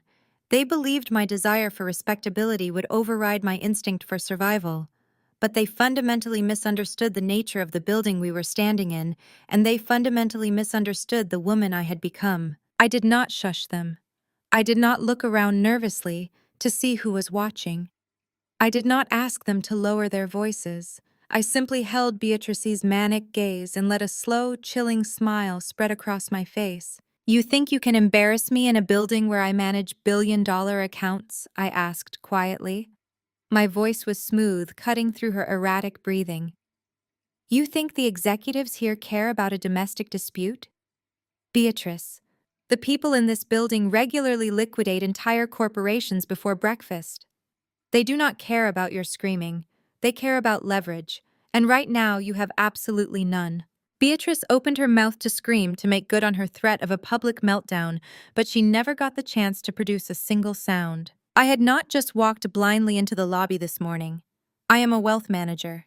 I calculate every single risk before I step onto the playing field. When I woke up and saw the blocked call logs on my home security system, I knew exactly where Jamal and Beatrice would go next. They had lost access to my money, my home, and my phone. My workplace was the only physical location they could use to ambush me. I had already anticipated this exact scenario. Beatrice drew in a massive breath, her chest expanding as she prepared to unleash a high-pitched wail designed to shatter the professional decorum of the lobby. She wanted to play the oppressed, heartbroken mother. But before a single decibel could leave her throat, a heavy, commanding hand clamped down firmly on Jamal's shoulder. I had not walked into this building unprotected. At exactly 6 in the morning, I had emailed the director of corporate security for the entire high-rise. I provided him with high-resolution photographs of Jamal and Beatrice, along with a heavily redacted copy of the federal police report. I classified them as active hostile threats to a senior wealth manager. I knew they would slip past the outer perimeter by dressing well and acting like they belonged, so I instructed security to let them enter the main atrium and wait for my arrival. I wanted to catch them in a highly monitored, heavily recorded environment where they had absolutely zero escape routes. 3 massive security officers materialized from behind the brushed steel pillars. The director of security, a towering man named Reynolds, stepped directly between Beatrice and me. Beatrice choked on her prepared scream. Her eyes darted wildly between the armed guards and my completely unbothered face. Realizing her threat of aggression had been neutralized, she instantly pivoted to her backup strategy. She collapsed to her knees on the cold marble floor and began to sob. It was a spectacular theatrical display of manufactured agony. "Please," Beatrice wailed, throwing her hands up toward the passing investment bankers. "Please, someone help us. This woman is destroying my family. My son made a simple mistake and she is trying to put him in a cage. We are just a hard-working family and she is using her wealth to crush us. Please talk some sense into her." She expected the wealthy executives walking past to stop and look at me with disgust. She thought her tears would override my authority. But Beatrice did not understand corporate culture. The executives in this building did not see a heartbroken mother. They saw an unhinged liability disrupting their morning commute. They glanced at her with mild distaste, adjusted their briefcases, and kept walking. In the financial district, emotional outbursts are not currency. Documentation is. Jamal tried to pull his mother up from the floor, his face burning with a humiliation so profound he looked physically ill. "Kendra, tell them to back off," he pleaded, his voice cracking under the weight of his own pathetic reality. "We just want to talk. We are not a threat. We are your family." I did not flinch. I did not break eye contact. I calmly unclasped my leather briefcase and reached inside. The crisp rustle of thick premium paper was the only sound I made.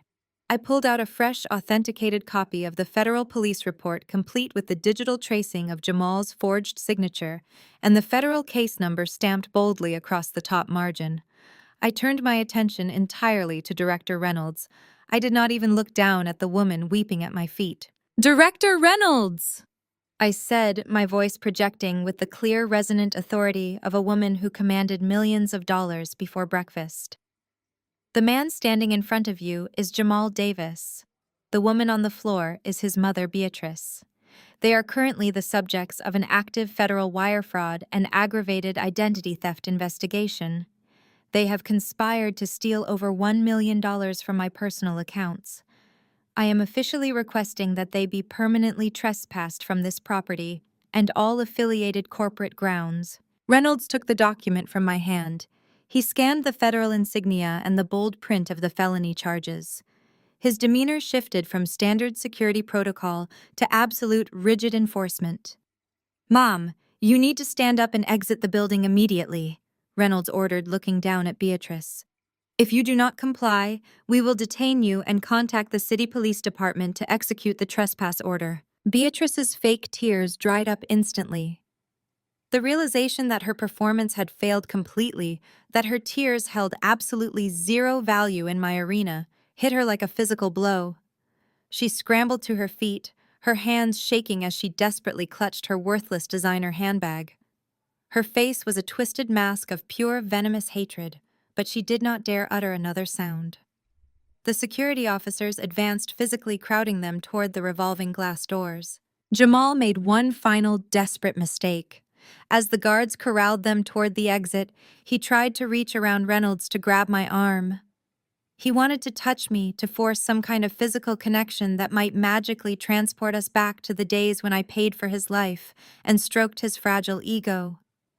"Kendra, please," he begged, tears finally spilling over his dark circles.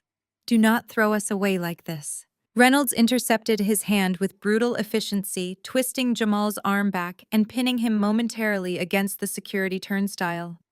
"Do not attempt to touch the executive," Reynolds barked, his voice echoing sharply across the marble lobby. I stepped forward, closing the distance until I was just inches away from Jamal's terrified, sweating face. I looked directly into his eyes, ensuring he saw the absolute void where my love for him used to reside. I wanted him to understand that he had not just lost a financial safety net. He had lost the only person in his life who had ever expected him to be a man of substance. "You threw yourself away, Jamal," I said softly, ensuring only he could hear the finality in my voice. "I am just instructing the janitorial staff to take out the trash." I turned on my heel and walked toward the private executive elevators. The heavy glass doors of the lobby slid open, and I heard the security guards physically marching Jamal and Beatrice out onto the unforgiving concrete of the city streets. I swiped my keycard, stepped into the mahogany-paneled elevator, and pressed the button for the 42nd floor. My reflection in the polished brass doors was immaculate. Not a single hair was out of place. I had weathered the ambush without raising my voice, without shedding a tear, and without compromising a single ounce of my professional dignity. I had built an iron wall around my life, and they had just shattered their teeth trying to bite through it. As Director Reynolds and his team physically marched the two of them toward the revolving glass doors of the lobby, Jamal dug his scuffed leather shoes into the polished marble floor. He was resisting the forward momentum just enough to turn his head and look back at me. His face was entirely drained of color. He was shaking so violently that the fabric of his midnight blue suit trembled around his shoulders. He looked exactly like a man standing on the trapdoor of a gallows waiting for the lever to be pulled. I raised my hand in a single subtle gesture. Director Reynolds immediately paused the escort, allowing Jamal and Beatrice to freeze in place just a few yards from the exit. Jamal let out a ragged, desperate breath. For a fraction of a second, his eyes lit up with a pathetic, desperate hope. He actually thought my gesture meant I had changed my mind. He thought the sight of his total public humiliation had finally triggered my empathy. I walked slowly across the lobby floor. The sharp click of my stilettos echoed like a metronome counting down the final seconds of his freedom. I stopped exactly 2 feet away from him. I did not look at Beatrice, who was currently leaning against the glass wall, weeping into her hands. I focused entirely on the man who had tried to gamble my daughter's future. "I have an update for you, Jamal," I said. My voice was perfectly calm, projecting easily over the ambient noise of the financial district morning commute. I received a notification from my legal team 10 minutes before I walked downstairs. The federal authorities visited Trent's luxury townhome at 6 o'clock this morning. They did not knock politely and ask him to step outside. They executed an aggressive arrest warrant. Trent is currently sitting in a federal holding cell downtown, wearing a neon jumpsuit. Jamal physically buckled. His knees actually gave out, and one of the security guards had to grip him firmly under the arm to keep him from hitting the floor. The name Trent had been his ultimate shield for the entire duration of our relationship. He had firmly believed that Trent's wealthy white parents would swoop in with their elite corporate lawyers and magically erase any consequences, saving Jamal in the process. I took a profound, unapologetic joy in shattering that delusion. "Trent's parents are not coming to the rescue, Jamal." I continued stating the facts with brutal clarity. "They withdrew their financial support the second they read the word felony on that police report last night. Trent is facing consecutive counts of wire fraud and conspiracy. His bail is set at a number his wife cannot afford because the bank froze every single account attached to their names. Jada is currently sitting alone in an empty house with zero access to capital. Her husband is going to federal prison. And unless you follow my next instructions with absolute robotic precision, you are going to be in the cell right next to him. Listen to me very carefully," I said, lowering my voice to a lethal whisper. "You have exactly until 5 o'clock this evening to conclude your existence in my life. I have already dispatched a private security contractor to my custom-built home. A team of highly trained former military personnel is currently standing in the driveway waiting for you. You are going to leave this building and go straight to that house. You will be permitted exactly 1 hour to enter the premises under armed supervision and pack your personal belongings. And when I say personal belongings, Jamal, I mean only the items you brought into our relationship. You will pack your cheap gym clothes and your old worn-out sneakers. You will not touch the designer suits I purchased for you. You will not pack the luxury watches I gifted you. You will not touch a single piece of furniture, electronics, or art. My security team holds a meticulously detailed manifest of every single item funded by my labor. If you attempt to place one item that belongs to me into your cardboard box, my security team has strict authorization to physically detain you for burglary on the spot. If your cheap gym bags are not entirely off my property by 5 o'clock this evening, everything you own will be incinerated in a commercial dumpster." Jamal opened his mouth to negotiate to beg for a timeline extension, but the sound died in his throat before it could escape. "Once you step off my property, you have one final task," I stated, locking my eyes onto his terrified gaze. "You are going to walk directly into the federal courthouse downtown, and you are going to surrender yourself to the authorities. You are going to confess to the identity theft, the forged signatures, and the conspiracy to commit wire fraud. If you are not in federal custody by 5 o'clock, I promised him the absolute weight of my wealth backing every single syllable I spoke. I will unleash a legal nightmare that will hunt you to the ends of the earth. My attorney Valerie is personal friends with the district attorney. If you force them to hunt you down, I will ensure they seek the absolute maximum statutory sentence for your crimes. I will personally fund a dedicated team of forensic accountants to testify at your trial. I will make sure the judge sees you not as a misguided entrepreneur, but as a predatory parasite who targeted a black woman and actively endangered her innocent child. You will not get a plea deal. You will get the maximum sentence allowed under federal law, which carries a minimum of 10 to 20 years. Beatrice let out a horrified gasp from the sidelines. The reality had finally pierced through her thick layers of delusion. Her golden boy, her financial wizard, was being ordered to walk himself into a federal prison cell by the very woman she had deemed unworthy of her family. She reached out a shaking manicured hand toward me, her mouth opening to plead for mercy for her son. I did not even look in her direction. I kept my eyes locked on Jamal, watching the absolute defeat settle into his bones. 5 o'clock. Jamal, I whispered, do not make me destroy you twice.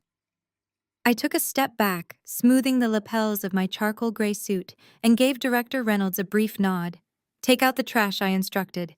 The security team immediately resumed their march, shoving Jamal and Beatrice through the heavy revolving doors and out onto the unforgiving concrete of the city streets. I watched them stumble onto the crowded sidewalk, looking entirely broken and utterly stripped of their fake prestige. They were just two desperate criminals standing in the cold, realizing they had played a game they never possessed the capital to win. I turned around, swiped my keycard at the security gate, and walked toward the private executive elevators. The air in the lobby was pristine again. I stepped into the mahogany-paneled elevator and pressed the button for the 42nd floor. The polished brass doors slid shut, sealing my iron wall completely, and leaving the absolute wreckage of their lives exactly where it belonged on the outside. My private security contractor sent a text message to my secure phone at exactly 4:45 that afternoon. Jamal had arrived at my property just as instructed. According to the security brief, he did not argue or attempt to bargain. He walked into the house with his head hung low, carrying 3 cheap black trash bags. Under the silent, unblinking supervision of 2 former military contractors, he packed his old gym clothes, his scuffed sneakers, and a handful of cheap toiletries he had brought into the relationship 3 years ago. He did not touch the designer suits hanging in the custom closet. He did not reach for the luxury watches resting in the velvet display case. He knew the parameters of his surrender were absolute. By 4:55, he was walking down my driveway, hauling his trash bags over his shoulder, looking like a man who had just been evicted from his own delusion. At 5:30, my attorney Valerie called to confirm the final phase of the execution. Jamal had walked through the heavy glass doors of the federal courthouse downtown and surrendered himself to the United States Marshals. He confessed to the forged signatures, the unauthorized leveraging of my investment portfolios, and the conspiracy to commit wire fraud. The federal justice system moves with a cold, mechanical brutality when the evidence is presented on a silver platter. Faced with the overwhelming digital paper trail, I had provided his court-appointed public defender, advised him not to fight the charges. Jamal took a plea deal to avoid the 20-year maximum sentence, but the leniency was minimal. He was sentenced to 5 years in a federal minimum security facility, followed by a decade of supervised release and mandated financial restitution. His corporate record was permanently incinerated. A felony wire fraud conviction meant he would never again work in finance technology or any reputable sector of the corporate world. He traded a life of extreme comfort and luxury for a federal inmate number, all because he lacked the spine to tell his mother no. Trent received an even harsher reality check. He had spent his entire life coasting on the unearned privilege of his white, affluent background, believing his parents' money would always serve as a magical safety net for his profound incompetence. But he drastically miscalculated the boundaries of old money respectability. Trent's parents were absolutely mortified by the public spectacle at the Oakmont Country Club. The humiliation of sitting at a lavish dinner only to discover it was funded by stolen capital while federal agents actively padlocked the restaurant property across town, was a scandal they refused to weather. Furious that their son had dragged their pristine surname through a federal fraud indictment, Trent's parents completely severed the financial umbilical cord. They refused to post his massive bail. They explicitly instructed their high-powered corporate attorneys to stand down, forcing Trent to rely on the overloaded public defender system right alongside Jamal. Jada found herself completely stranded. The wealthy lifestyle she had wielded like a weapon against me vanished overnight.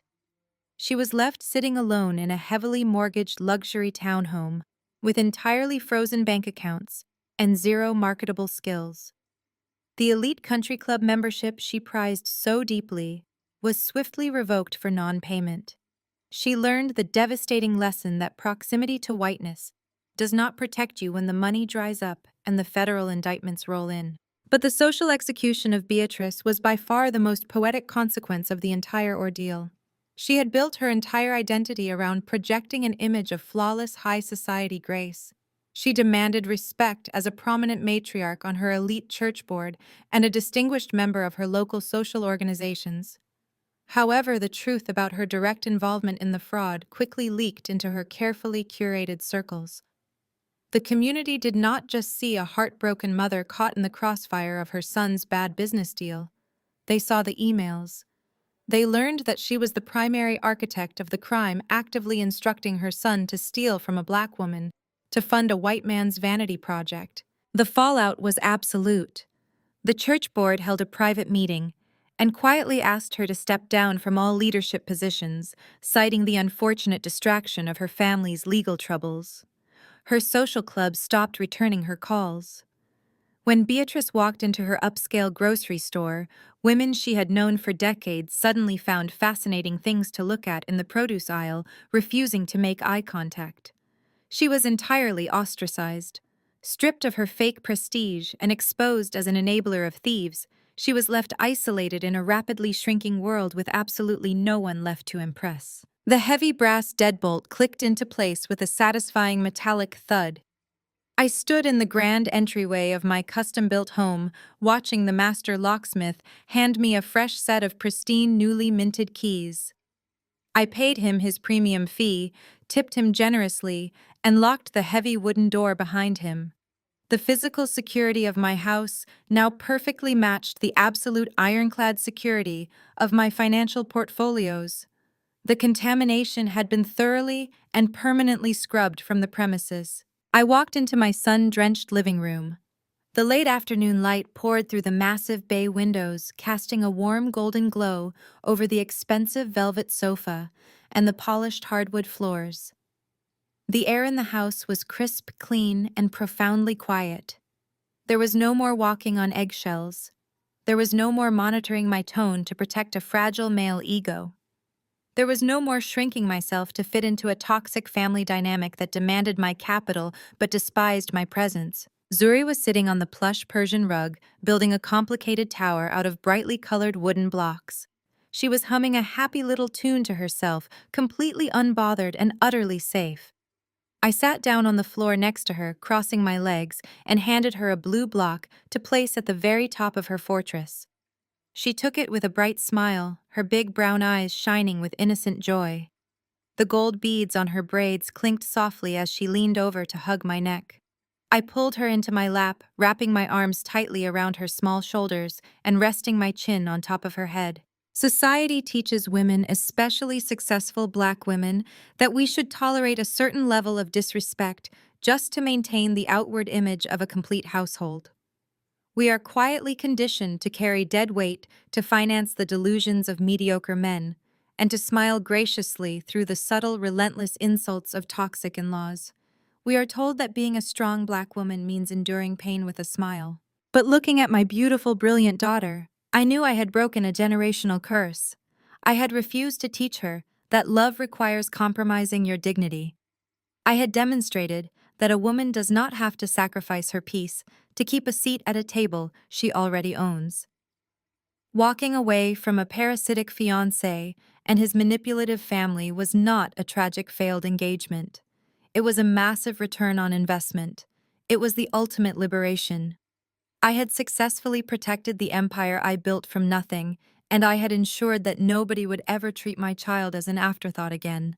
I kissed Zuri's forehead and settled her in with her favorite animated movie. I stood up and walked into my gourmet kitchen. I opened the temperature-controlled wine fridge and selected a bottle of vintage Pinot Noir. I pulled the cork, listening to the soft pop that echoed through the peaceful kitchen. I poured the dark ruby liquid into a heavy crystal glass, watching the light catch the deep red hues. I walked back into the living room and took a seat on the velvet cushions. I looked out the bay windows at the manicured lawn and the quiet, secure street beyond my property line. The storm had passed, and it had washed away every single piece of debris that had been cluttering my life. I took a slow, luxurious sip of the wine, letting the rich, complex flavors settle on my palate. I was 35 years old. I was unbothered. I was wildly wealthy. And I was entirely free.